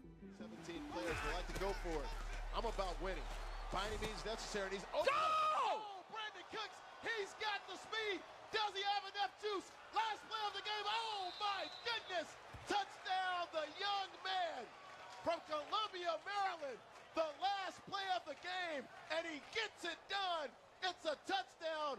Alone. And while many competitive gamers celebrate their victories with a ridiculous pop-off of sorts, David was always said to have been rather stoic after securing the dub. Esports commentators have described David as not showing emotion when he plays, and one has been quoted saying, "To even get him to open up and talk to you about anything, it's like pulling teeth." He came in as a 7 seed and he just knocked off the 2 seed and he did pretty convincingly. Yeah, I don't think of myself as a 7 seed. I think personally I'm one of the better players, and I like to let my game prove that. As David became more proficient at Madden, he would tour around the country and enter various Madden tournaments in the hopes of getting some cash prizes. And for the narrative of this story, none of those tournaments are important. But day 2 of a 2018 Jacksonville, Florida tournament is critical. The date was August 26th of 2018, day 2 of competition for the local Madden NFL 19 qualifier event. The day begins with 30 or so gamers hunched in front of TV and computer screens, donning headsets and preparing to eliminate one another in a tournament where the winner takes all. A $5,000 cash prize as well as a shot at entering the marquee event in Las Vegas, Nevada. And the prize for that marquee event was $125,000. These Madden qualifier events attracted some of the highest level Madden players from the country, and thousands were watching this live on Twitch. The venue hosting this event was the Good Luck Have Fun Game Bar. And as the day's Madden matches commenced, let's just say David wasn't playing his best. It's been reported that David had been acting strangely all day, even more so than his normal impassive self. During the event, one player that had beaten David said that Katz refused to shake his hand after a loss. Quote, "I went to shake his hand and tell him good game, and he just looked at me and didn't say anything." Additional concerning behavior from David was witnessed after losing against another player named Bugs. And this loss would knock David out of the tournament. And needless to say, he didn't handle it well. He reportedly had an outburst, wouldn't shake Bugs' hand, and stormed off angrily. Most likely thought that after storming off, David had packed his bags and went home. But in all reality, he had gone to pick up some guns. David would return to the tournament floor with 2 loaded handguns, one of which had a laser sight. At 1:30 p.m., 2 hours into the tournament, David Katz re-entered the venue and rained down 12 shots upon the establishment, sending a foray of bullets towards competitors and spectators. David's first shot was actually caught on live stream, with the red dot from David's laser sight being seen pointed at the chest of 22-year-old gamer Elijah Clayton. Gunshots and screams echoed throughout the venue, with everyone in attendance making a mad dash for survival. A live stream from the tournament captured audio of the chaos that followed.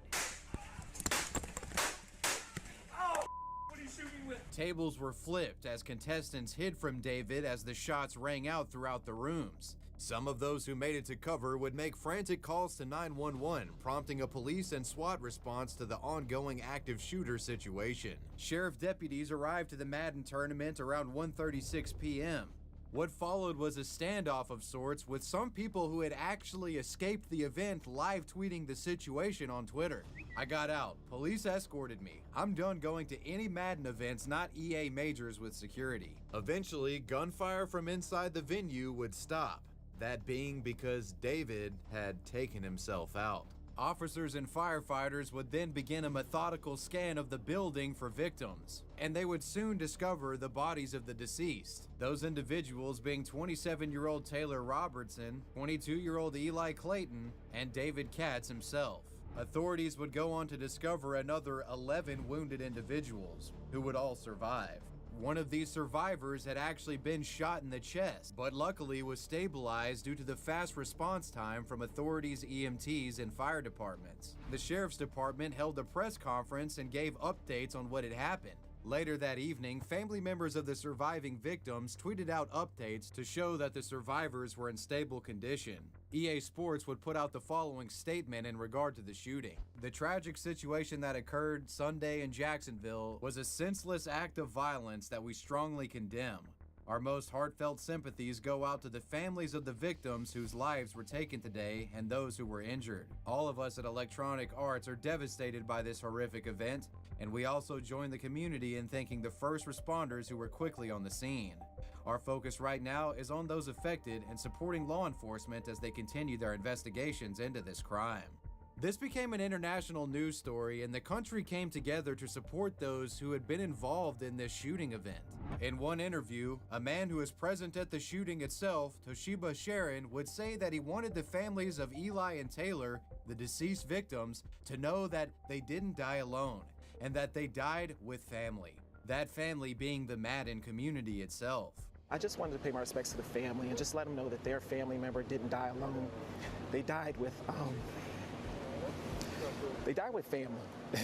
And they died with a brotherhood that loved them, and they died doing something that they love to do. Taylor Robertson was a successful Madden player in his own right, winning 13 of his prior 18 matches and had career winnings of over $80,000. Eli Clayton was an up-and-comer in the Madden scene. This young man was a former high school football player and had won Madden tournaments. He was passionate about football in real life and in the gaming world as well. Rest in peace to these victims. It's been some time since this shooting had taken place, and the biggest question surrounding all of it was, why did David perpetrate an act like this? There is an obvious explanation for it, being that David comes from a troubled background, has a mental health history, and that combined with competitive gaming just resulted in a psychotic break. But there are also alternative narratives out there that try to explain why he did this. Mutual acquaintances of David Katz, who have remained anonymous, claim that David and one of the shooting victims, Elijah Clayton, the man who was seen with the laser sight pointed at his chest, had a long-standing underlying gaming beef. In addition to the clear friction between David Katz and Elijah Clayton, it also seems that David specifically targeted other Madden players in his attack. Both of the deceased attendees were players and competitors, and a number of those wounded were as well. I think it would be reasonable to say that David's attack could have been motivated by revenge, with the twisted man wanting to hurt the gamers that knocked him out of the tournament. Needless to say, David Katz was an emotionally unstable individual and apparently was willing to kill to settle minor scores.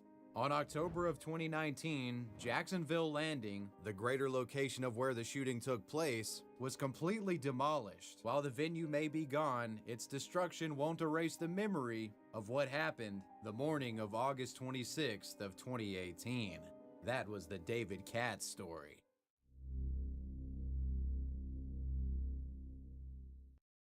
During the COVID-19 pandemic, with some people quarantined and people just generally staying inside more, you saw a massive influx of new gamers and gaming in general. In 2021, Latin America in particular saw a 200% increase in sales and merchandise connected to gaming. Competitive mobile gaming rose to popularity, thanks to battle royale shooters like Fortnite and Call of Duty Warzone being ported over to smartphones. Which brings us to the subject of our next murderous gamer, 18-year-old Brazilian man Guilherme Alves Costa.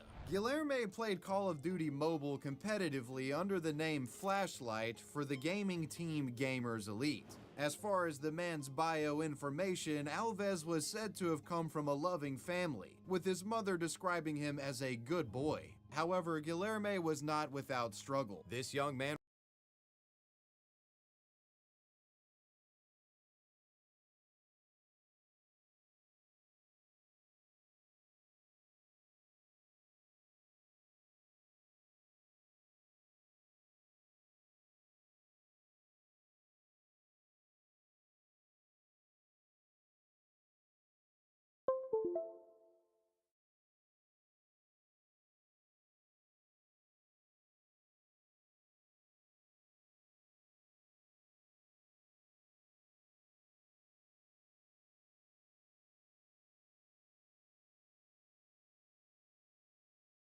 and reportedly battled with depression, at one point expressing that he was completely unhappy and tired with life. He was said to have had few friends and had a difficult time getting along with people. However, one individual that he did get along with was a female gamer from a rival Call of Duty mobile team.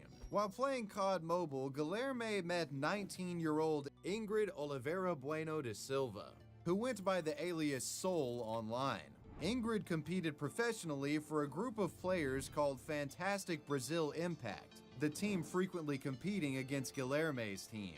Through their Call of Duty rivalry, Guilherme and Ingrid apparently had gotten close to each other and had met in real life on at least one occasion, with Ingrid visiting Guilherme's house and his mother commenting that the two seemed like good friends. It's unknown if there was a romantic element to this relationship, but needless to say, the two enjoyed each other's company. At least, it seemed that way on the surface, as what we soon find is that Guilherme's motive for becoming close to this woman wasn't to seek romance or friendship, it was to kill her. On February 22nd of 2021, Ingrid would visit Guilherme at his Sao Paulo home, under the premise that the two would be playing Call of Duty in person together. What Ingrid didn't realize at the time is that Guilherme had been plotting for close to 2 weeks to lure her over and kill her. After Ingrid arrived, Guilherme would lure the young woman into his bedroom. Shortly after, the deranged man would procure a sword and began violently slashing and stabbing at the woman, continuing his assault until she was dead. In a sickening display of depravity, Guilherme would then record footage of her dead body after committing the murderous deed. In this not safe for life footage, it said that the sword handle could be seen protruding from the victim's stomach while Guilherme maniacally chuckles to himself.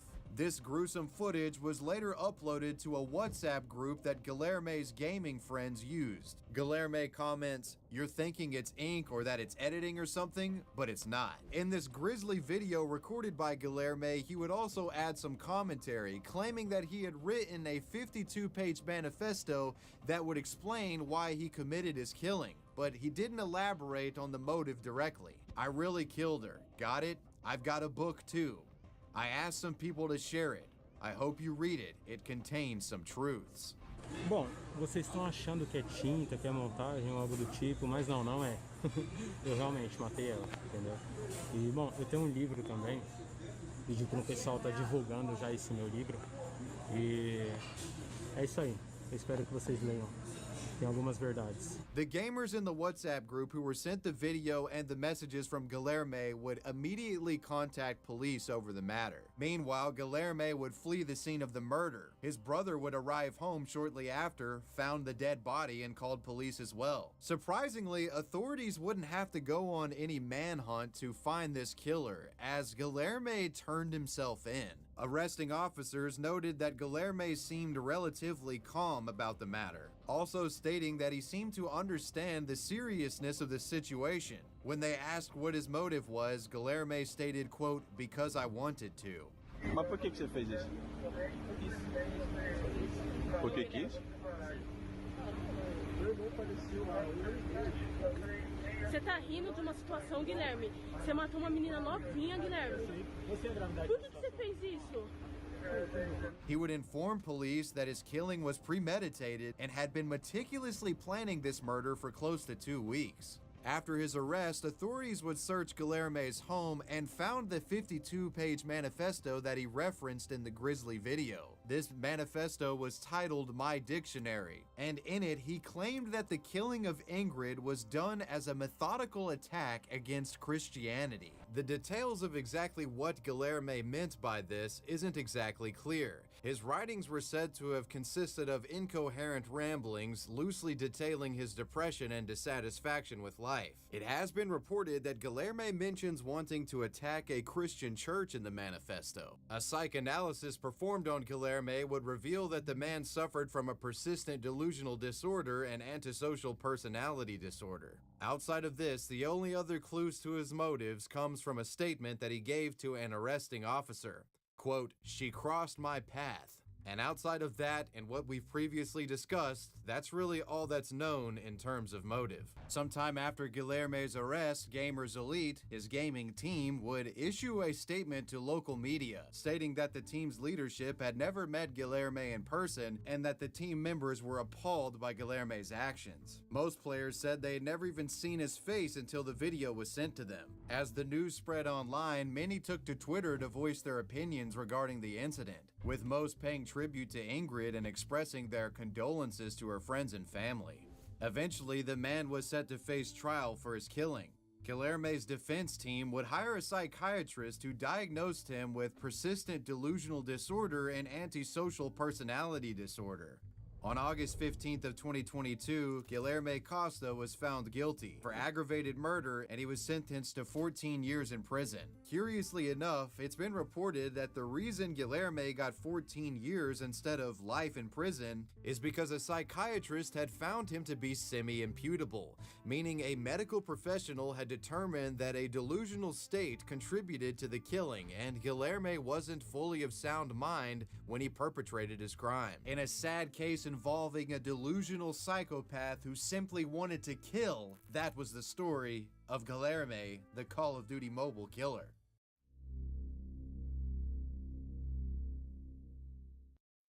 Daniel Zietz, also known by his gamer tag Phobos, had been playing Gears of War competitively since 2006, well before the explosion of esports into the mainstream. Daniel was one of the first professional Gears of War players, and was a member of a gaming team known as the Amazing Squad. He would often attend MLG competition and had been described by his friends and competitors as one of the nicest guys you'd ever meet. Aside from his Phobos gamer tag, Daniel was often called Mr. Buddy Buddy, which was a nickname that his friends and competitors gave him simply because he was such a kind person. In addition to frequenting tournaments, Daniel also streamed live on Twitch, playing games like Destiny and Titanfall. And unfortunately for Daniel, it would be a gaming-related interaction that would ultimately put him in the situation that leads to his death. In Atlanta, Georgia, on the night of September 12th of 2014, Daniel was playing games with some of his friends when he told them that he'd be right back. He then steps outside to meet a couple that he had gotten in contact with over Craigslist. Apparently, Daniel had made plans to meet with this couple and sell them his PlayStation 4. The console was relatively new on the market and was difficult to find. Daniel would meet up with this couple in the parking lot of his Sandy Springs apartment at approximately 9:30 p.m. At this rendezvous point, he would meet the individuals he had been communicating with on Craigslist. Those individuals being 20-year-old Nathaniel Vivian and 16-year-old Kayla Dixon. The girl's 16-month-old baby was brought along as well. However, what you might have put together by this point is that the couple that wanted to do this PlayStation transaction at 9:30 at night, they didn't have the best intentions. As a matter of fact, Nathaniel had been meticulously planning a robbery with Kayla for over a week by this point. Apparently, Nathaniel, low on money, had actually recently sold his own PlayStation 4 to pay rent and wanted to get another console to replace it. He thought the best way to do so was to sucker somebody in on Craigslist and steal it from them. In the planning of the robbery, Nathaniel even searched up terms like how to rob someone on YouTube. His intention for organizing this Craigslist meet was very clear. After the group meets up and exchanges pleasantries, the conversation then switches to the PlayStation in Daniel's hands. And it's at this point where Nathaniel lunges towards Daniel and grabs it, trying to pull it out of his hand. So Nathaniel quickly grabs the console and tries to rip it away, but Daniel resists and actually puts up a fight, not having any of this robbery. And seeing that Nathaniel was getting overpowered by Daniel, that's when Kayla comes into play. Seeing the ongoing struggle, it's at this point where Kayla reaches into Nathaniel's glove box and pulls out a .25 caliber pistol. She aims the firearm at Daniel and pulls the trigger. The bullet pierces Nathaniel's hand and then hits Daniel in the chest, causing him to fall to the ground breathless. Nathaniel quickly scoops up the PlayStation, hops into the vehicle, and this would-be Bonnie and Clyde flee the scene, leaving Daniel for dead. Nearby residents heard the gunshot and notified police. Officers would arrive to find Daniel's dead body. Meanwhile, Nathaniel and Kayla were on the way to the hospital themselves to get Nathaniel's shot hand looked at. After arriving and showing doctors the injury, they made up a fake story explaining what had happened, stating that they were in fact victims of a robbery and that Nathaniel had been shot in the process. Since Daniel told medical staff that he had been shot as a result of a crime, police were notified in this matter, and they were able to put two and two together here and realize that the guy was full of shit and he actually got the injury from, Kayla shooting at Daniel, the guy that they just actually robbed. This resulted in Nathaniel and Kayla confessing and admitting that they were responsible for the death of Daniel. Both were arrested at Northside Hospital and were booked in Fulton County Jail. The district attorney's office would later announce that despite Kayla being a teenager, she would be tried as an adult.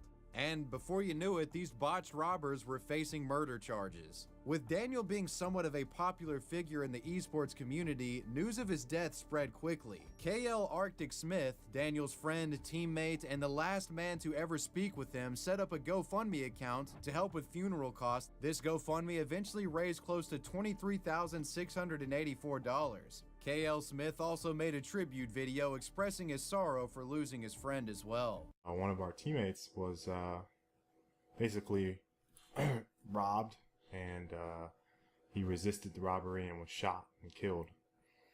And that teammate is Phobos, or Danny. He was so friendly to everyone that we had ever met. And, when any of us were having a rough day, you talk to Danny, he'd cheer you up. It's a tragic loss. I feel really bad for his families. My condolences go out to them. And I can only hope that you guys, if you were touched by him at all, either through Gears of War or just one of his videos, you happen to run into him, play a game with him, please try to help. That's all I can ask. I don't ask a whole lot from any of you guys. It's so tragic. I don't really have too many words for what has happened, but it really sucks. In June of 2016, during what was supposed to be Kayla's first day of trial, she announced that she had taken a plea deal and would serve 40 years in prison. While addressing the court, she apologized in tears. Quote, "I would trade anything, almost anything, to bring Daniel back, but I know I can't. I want Daniel's family to know that I regret that day. I'm so sorry.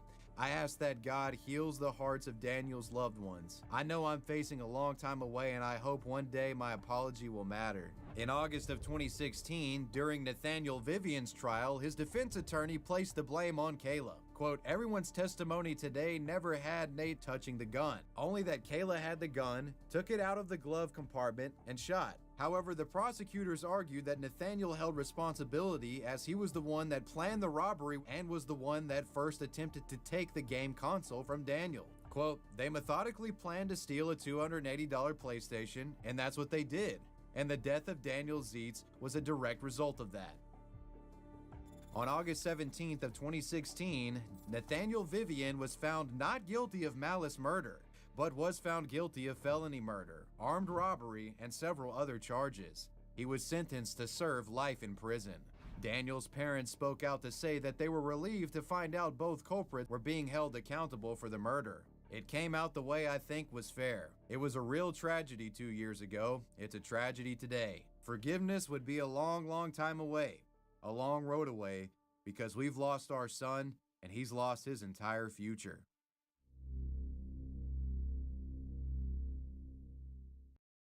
Our next story involves a tragedy that was dealt to a League of Legends player. It was an event that shook the community to its core. The Double Lift family murder. One of the most commonly played games on Twitch is that of League of Legends. Throughout the years, League has gained a massive following thanks to it being one of the leading prospects in esports. I really don't need to tell you guys this, but League is massive around the world, with some League of Legends World Championships being viewed by 45 million people concurrently. Our story involves a top professional League player named Ilian Pang.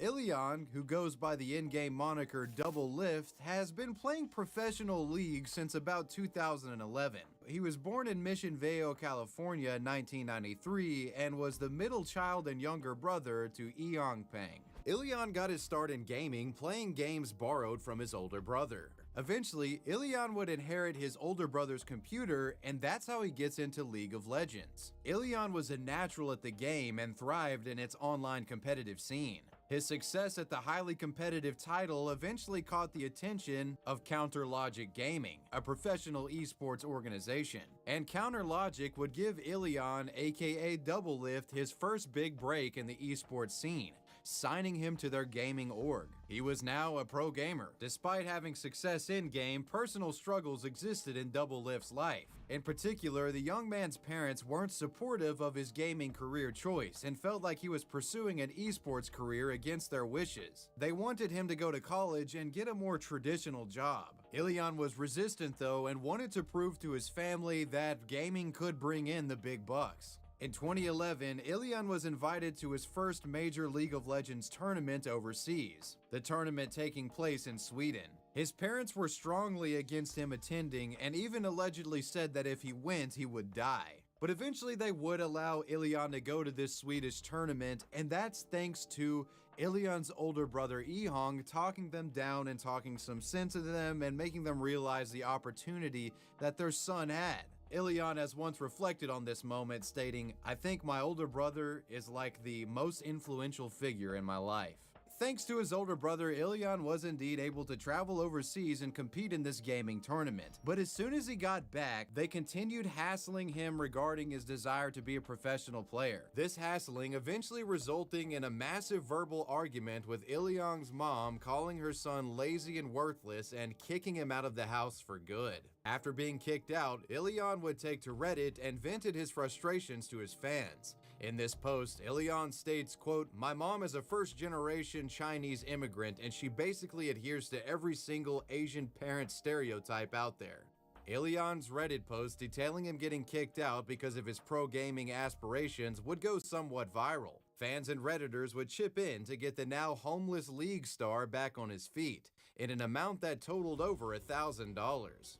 Around this time, Ilion also got a gig writing educational League of Legends content for Team Curse Gaming. Quote, "I pretty much made half of the guides for that site. I was just super happy and I could finally pay rent that month." Making enough money to now live on his own, he fully cut off contact with his parents. And after cutting them out of his life, Doublelift's career only prospered further. In League of Legends, Ilion developed what has been called a bad boy persona and was known for being quite the trash talker. I don't even think they're that great. I just think everyone just sucks. In 2013, he's responsible for uttering one of the most famous phrases in esports history, that phrase being "everyone else is trash." How good is it to get a pentakill at the LCS All-Stars? LCS All-Stars? It technically was, because it was Europe versus North America.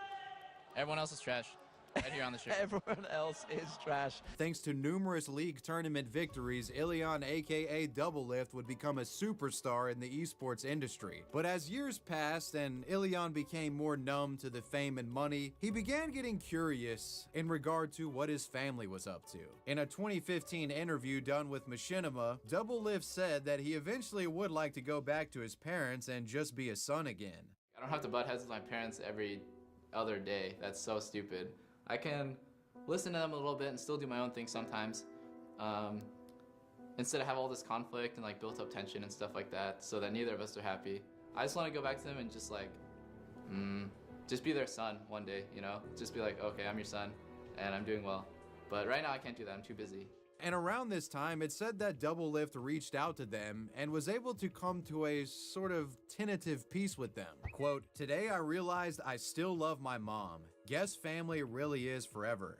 Even if I spent 10 years angry with them." Ilion would re-enter the gaming space with a newfound vigor, winning numerous tournaments over the next several years. Fast forward to 2018's League Championship Series. He would go on to help defeat Cloud9's team in the quarterfinals and the Echo Fox team in the semifinals in the League Championship. But just a week before the League of Legends World Championship Finals were to take place, Doublelift was hit with a life-changing tragedy. On March 31st of 2018, Doublelift's 30-year-old brother Ehong would find himself in a verbal argument over the phone with his parents. Apparently, Ehong was in an emotionally sensitive state after his girlfriend had just broken up with him. In an effort to console the man, Ehong's mother and father would travel to his home. After his parents arrived, Ehong made it clear he didn't want any assistance and became combative towards them. It's at this point where Ehong grabs a butcher knife and chases the family out into the street, where he would then stab both of them. His mother died almost immediately from the attack, and the father was critically injured. After stabbing his mother and father, Doublelift's brother would then flee the scene and attempt to carjack a bystander who was sitting in his car. Ehong attacked the man with the knife through his window, but fortunately this bystander was able to fend him off and escaped with minor injuries to his arm. Deputies responded to a 911 call regarding a domestic disturbance and reports of a man wielding a knife in the street. They arrived shortly after to find the bodies of Doublelift's parents. Ehong was found not far away from the crime scene near the Ortega Highway, the man standing eerily still holding a bloody knife. Ehong was arrested without incident and taken to Orange County Jail. Doublelift's mother, who was 59 years old at the time, was pronounced dead at the scene. His father was wounded but managed to survive. He was taken and hospitalized in critical condition. Doublelift would get a phone call from authorities regarding this incident just moments after winning the league semifinals. He had to skip the fanfare and fan meetups and head straight to the hospital to check on his father. Ilion would issue the following statement over social media. This weekend, I received some terrible news. My brother attacked both of my parents with a knife. As a result of this attack, my mom passed away and my dad was seriously hurt and is now recovering in hospital. I'm still processing this news and joining up with my dad and little brother to make sure they're okay and the proper arrangements are being made. I'll likely be quiet on social media while I work through this. I hope you all understand and support me as you always have in the past. Doublelift. Naturally, many have asked what drove Ehong to commit his brutal attack. This is a question authorities have struggled to answer, and to this day, there really is no clear motive established. The despair caused by the recent breakup with his girlfriend was certainly a contributing factor, but that alone doesn't fully explain the attack. The complicated family struggles in the Pang home have been well documented by Ilion, and perhaps there is something to that, and there very may well have been an undiagnosed mental disorder at play here as well. Anything at this point, though, is just speculation. On April 2nd of 2018, Ehong Pang was charged with murder, attempted carjacking, as well as 2 attempted murder charges, and was facing 44 years to life in prison. His bail was set to $1 million. Meanwhile, despite going through the death of his mother, Doublelift announced that he would still participate and attend in the league finals against 100 Thieves' team, a tournament that Doublelift and his team would win. Been to the final stage before, and now they'll be there victorious together as Team Liquid are your North American LCS Spring Split champions. Despite the adversity of such a devastating event, Ilion was able to continue to thrive in the league world. So far in his career, Ilion has won 8 championships, and in December of 2022, he signed a contract with 100 Thieves to play for the 2023 season. The trial for Doublelift's brother, Ehong Pang, is still ongoing. The man has pled not guilty. Jury trial is scheduled for April 24th of 2023.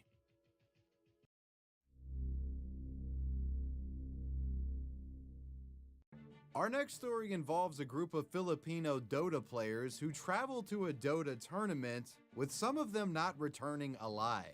The story begins with 3 young men, 17-year-old Joshua Laksamana, 15-year-old Julius Sebastian, and a third unnamed friend who isn't identified in reports regarding this story. All 3 of these young men were competitive Dota players, and on August 14th of 2018, they would make it their mission to attend a Dota 2 tournament that was taking place in Baguio City. These 3 individuals were from Tarlac City. As you can see on this map, it's not the most walkable distance. With none of these boys being in possession of a vehicle, what they decide to do is essentially hitchhike to the tournament. And according to a report from one of the boys, they made it to the tournament safely. Participate, don't win, but enjoy their time nonetheless. After the tournament had concluded, the three friends reconvene and start hitchhiking back to their home city. On the way back home, the unnamed friend mentioned earlier in the story separates from Joshua and Sebastian after deciding to rest. And for whatever man, this reason, video's Joshua crazy. and Sebastian would decide to separate and go forward without their unnamed friend.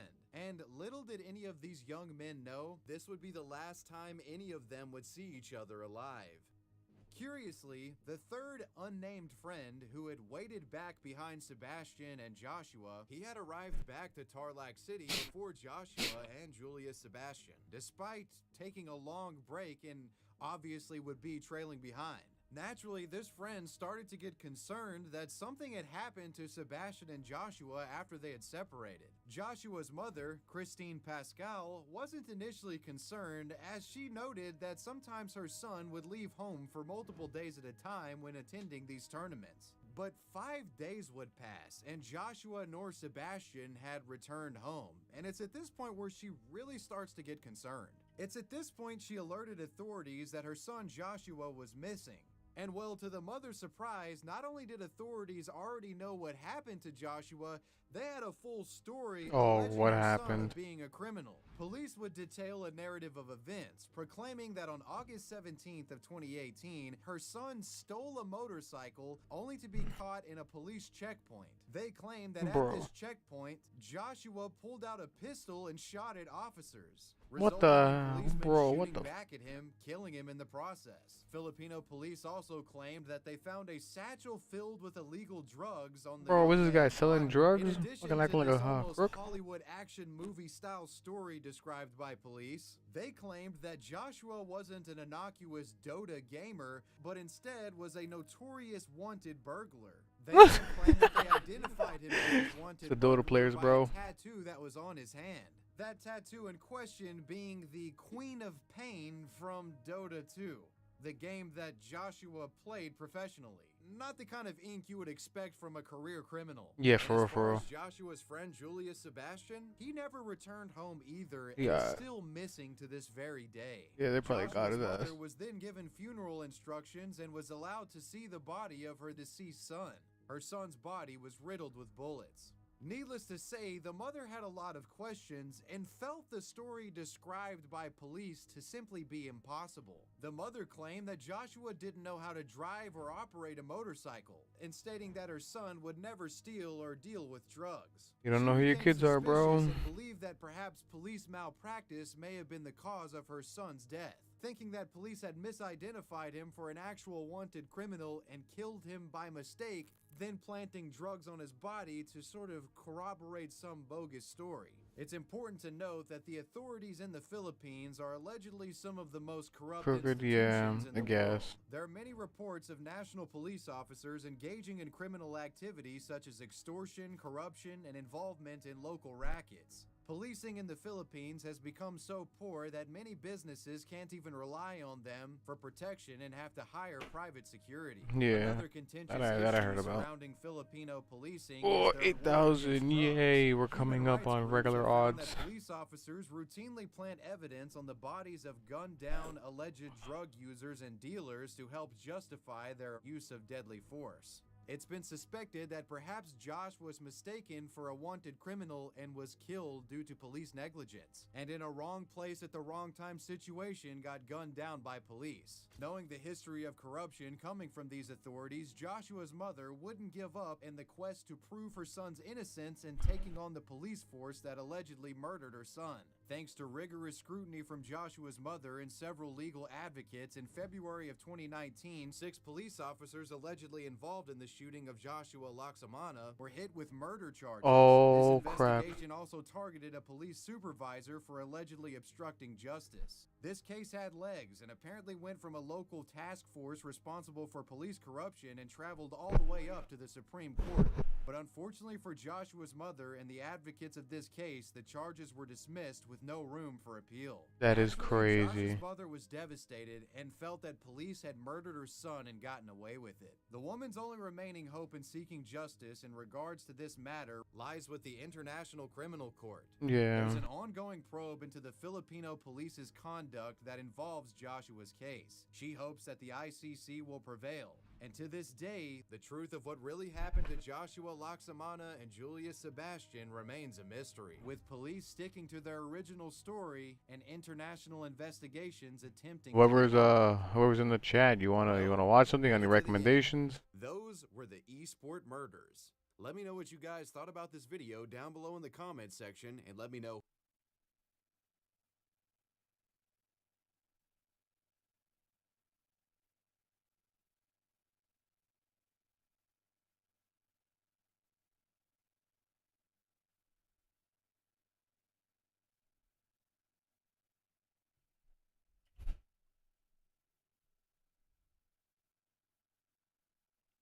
Ooh, what am I gonna put on?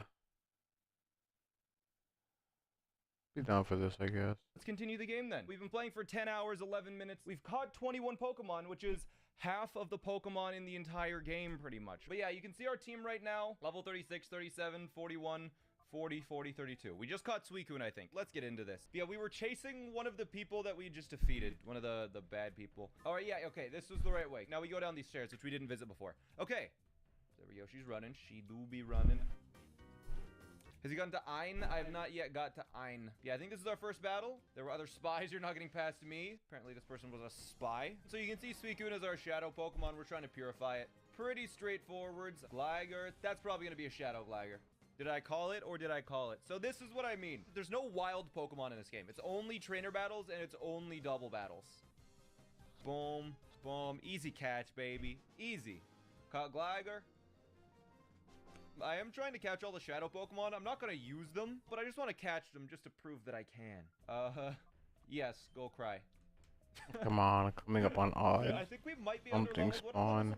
At least a shiny. Yeah, we're pretty much exactly on level, and that is something with this game, is that they keep you pretty much right at the level of the Pokemon you're going against, or slightly below. Is she just hiding at the back of the train? Oh, key is missing, can't be operated. Come on, give me something. Something. Can you move out of the way, girl? Sorry, the man. I forgot her name was the man. Please move. Yo, what is going on right now? Look at her go. Oh, she's a part of them now. What is the, look at their run animation. Did they just die? Take that and weep, you'll never be able to chase us now. They just literally bombed a hole into the floor. Okay, well, I'm at main gate key, very nice. Anyways, item? You're hiding an item back here. Yes, you are. I found one U-disc. Alright, I'm just gonna go back and use the U-disc. Oh, a time flute. Okay, instant purification. Sick. Alright, now we can actually go to the lab. We've been able to go to it forever, but we never could get in there. There we go. Awesome. Hot take, you actually enjoy the inventory management in Gen 1. It's kind of satisfying to do it effectively. Yeah. Also, did this guy just fall down from the ceiling? Is he supposed to do that? Yeah, It just straight dropped. Oh, yeah. Because they need to sneak attack their own members in their own lab. Minimum wage pay to grapple into the ceiling and jump on their workers. Yeah. Eat Junkie for 8,000 subs. I would eat his hand. It was just a thought. I'm not going to fully eat him. It's just his little hand. It's not so bad. We caught a Pum. Oh, do I need to leave that in the YouTube video then? Oh, well. What if I grab this? A DNA sample. Come on, shiny spawn already. Maybe it was from here? It was not from here. Do whatever you want. It's too late now. We're finished with the research. Whatever you're doing is futile. Okay, boss. Another DNA sample. All right. The term DNA sample is a little bit ambiguous. It could be like just someone chopped off their fingers. Like, we could use this for a DNA sample. It could just be hair, but it could be a finger. Let's check. A DNA sample of some sort. That's not helpful. We're trying to clear this up. One of the scientists might have just spit on the floor. Exactly. Yo. That's a DNA sample. All right, we got all the DNA samples.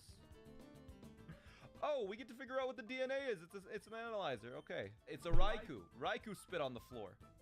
Ah, Suruwuro also. And the dead body of a Miss Drevis. Of course. How do you collect DNA samples of a ghost? That's very yeah. How? From when they were alive, Miss Drevis was always a ghost. That's just the nature of it. We're just gonna double up on this electrode, I think. Oh, it knows thunder. Okay. Oh no, Magneton used Thunder. They're using strats. I think both of my Pokemon might be going down here. We'll see. This is why the game is hard. Yeah, they actually use strategy. Having a ground type is really helpful. If only we had a ground type. I think a water ground type would really balance out the team, but it's just a Like a shame that we Swampert. haven't found one yet. Yeah, you're staying there alone, Quagsire, and yeah. we're gonna forget about you. It's really sad. Yo.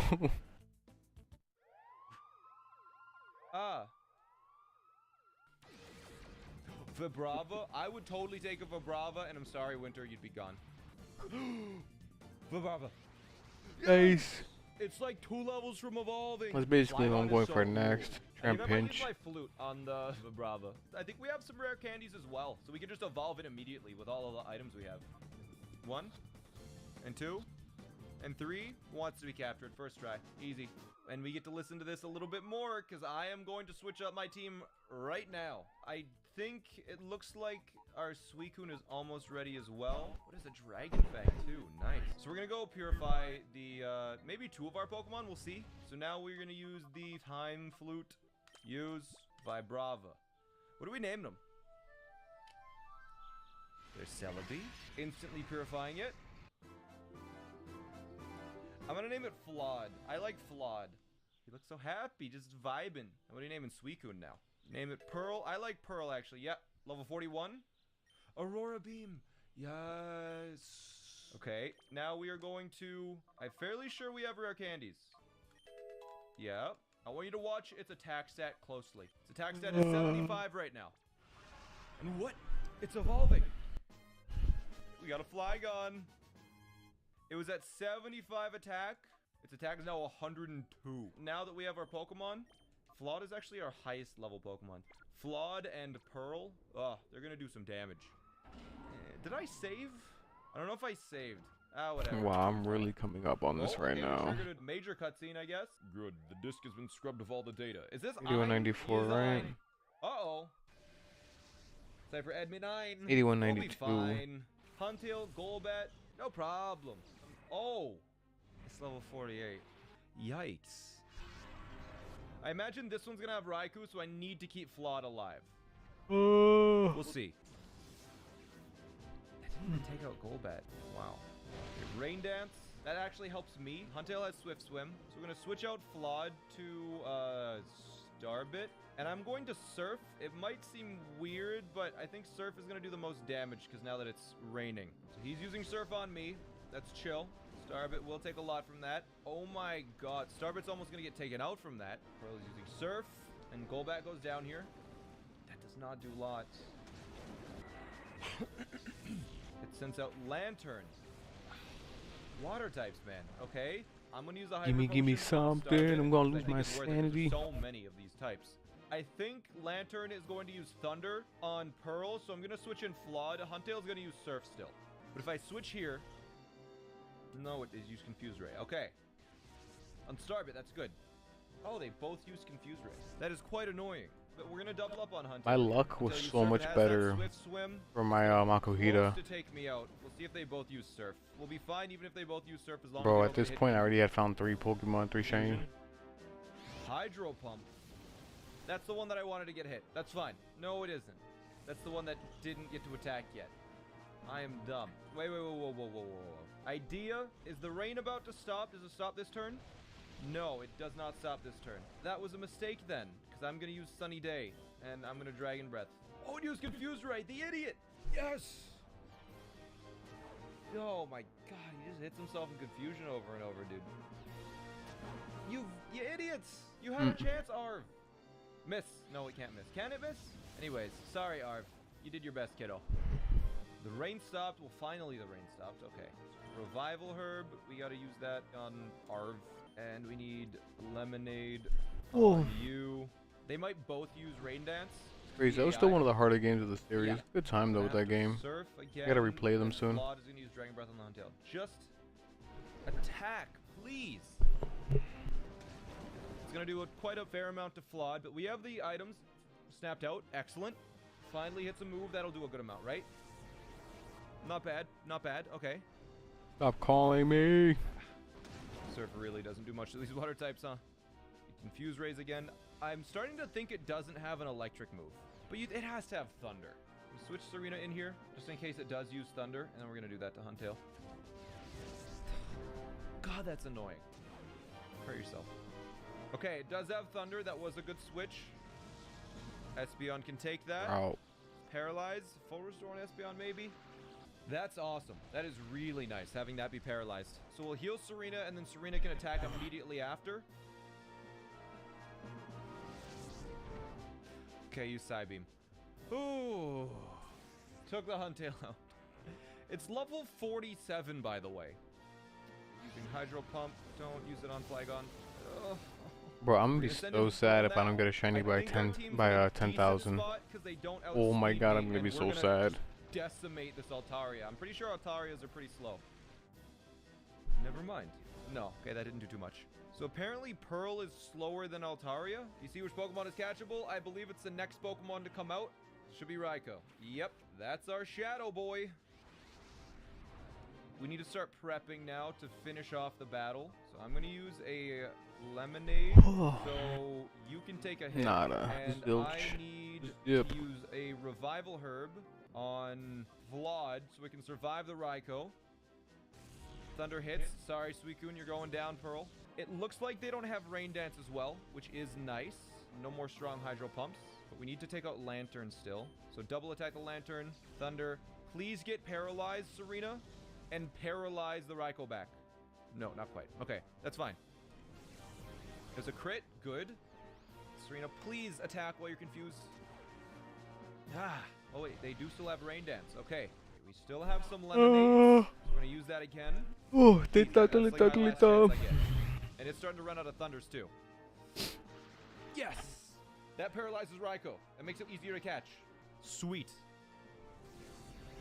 And there we go. Now there's only one Pokemon. Now we can catch it. Will Raikou going to place in my party? Yeah, I think it's going to replace Starbit. It's just a better Starbit. Going to use Bite. And then we're going to start throwing balls its way and see if we can catch it. I'm literally 20 something off. One Alright. shake. That's all right. Good. I'm not going to attack it anymore because it's going to start using its Shadow move. Yeah, Shadow Rush will deal a small amount of damage to itself, which terrifies me because it will take itself out in a few turns. Great Ball. Okay, Great Ball. It's paralyzed. Its health is in the low yellow. One shake. Okay. You cannot throw 2 balls a turn. No. If only. 1, 2, 3. Wow. Paralyzed, please. Yes. Good. That's awesome. It's going to take itself out. I think it has like 2 or 3 more attacks. We got to start using the Ultras. It's low health. It's paralyzed. It's an Ultra Ball. It's shaking once. It's shaking twice. No. It's paralyzed, though.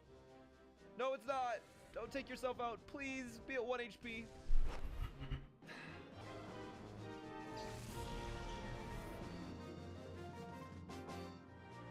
I didn't save recently. I haven't saved like in the last like hour. I'm not redoing an hour of gameplay. That's the first one we've missed. Yeah, Someone says it does show up again later. 2 or 4 off. Is that Earthquake? Yo, let's go. Okay. Okay, well, that's a positive. See a Sand Tomb? That's Yep, a stupid that's it. move. Past regular odds. Sand Tomb. We need to teach Protect now so I can actually use Earthquake. Honestly, these are kind of a bit of a dynamic duo. I'm going to give Pearl Protect. Okay. Honestly, I should probably buy Light Screen. And I should probably buy this. I think those will work. And since I know I'm not going to get Raikou for a bit, I'm going to teach Thunder to Starbit. I think we're going to start focusing on like having a Rain team where we have Rain going with Pearl, set up screens with Serena. Is this new? Yeah, that's new. Yo. Okay. I like how they chose Sudowoodo as their Pokemon of choice to represent it. It's kind of whack. Yeah, this was the construction lot before. They finished. Oh, never mind. Okay, this is an evil base apparently. Because the music is playing for evil base. Kind of spoiled it. Doot, doot, doot. I mean, if he wants to fight, sure. Alright, your stab adventure's got long enough. That is a big man. Alright, what are we gonna do here? So Claydol has Levitate, and Whiscash is a high special defense. So I'm going to switch out to Serena to set up a Reflect, and Pearl is going to use Rain Dance, so we can start using Surf. death. Never mind, they used Sunny Day. Wow. Oh. Wait, why didn't they? Okay, they attacked Flawed with the Ice Beam. I mean, I'm gonna Reflect again, and I'm gonna Rain Dance again. Why did they use Sunny? I guess Fire? Huh. Oh, okay, they have Earthquake. I did use Reflect. We're feeling good about that. Earthquakes again. Serena's going down. We got the Reflect out. That's all that matters. Okay. Makes ground moves, misses Levitate. That's totally chill. Gonna have to send out Richard then, because it lowers their attack, so their Earthquakes do less. Now that it is raining, we will be able to Surf. That'll do a good amount of damage. Does an okay amount, but really the one I wanted was Claydol. Yeah, that's some damage. Claydol used Psychic on Richard. Sorry, Richard. Triple kick 1. Yes! And 2. Yes! And 3. Yes, give me my shiny baby. bird. This guy Oh shoots my god, Earthquake. I'm so with Fine. that. I'm gonna Alright, use one- finally, bro. Oh my god. Oh, shiny Swablu. Come on. I mean, I'm happy I found something, but that's more than regular odds. But hey, shiny chicken.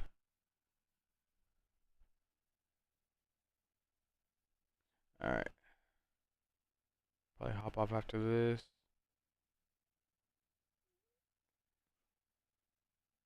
This is gonna be. Oh, I caught it an emerald too. English emerald. This one.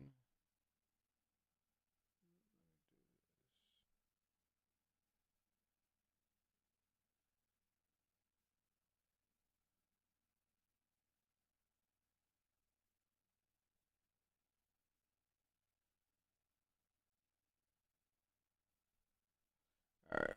Let me do this then. Go to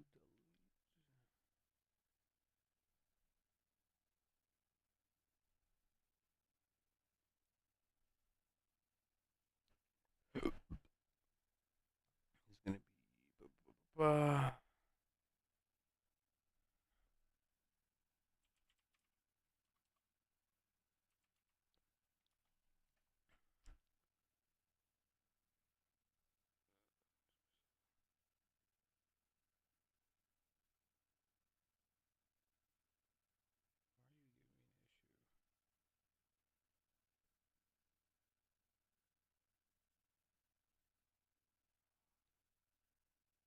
What the heck is going on? I don't know why this one's fighting right now. Ugh.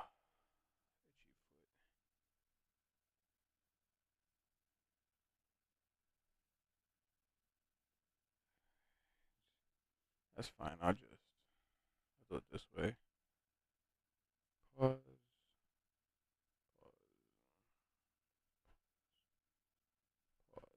Okay.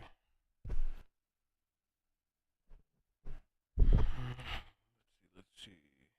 Sport to put him to sleep. Nice.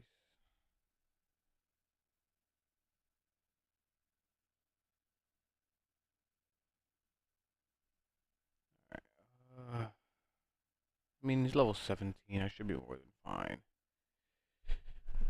Let's put him in. Luxury ball would probably be prettiest.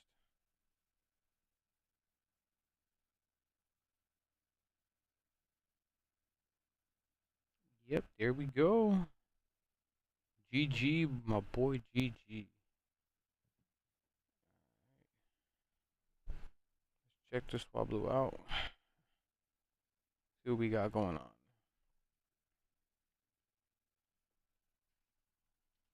Hardy. Sweet. Oh, he's a pretty boy. Ooh. Well, I guess I'm gonna call it at that because that was a lot.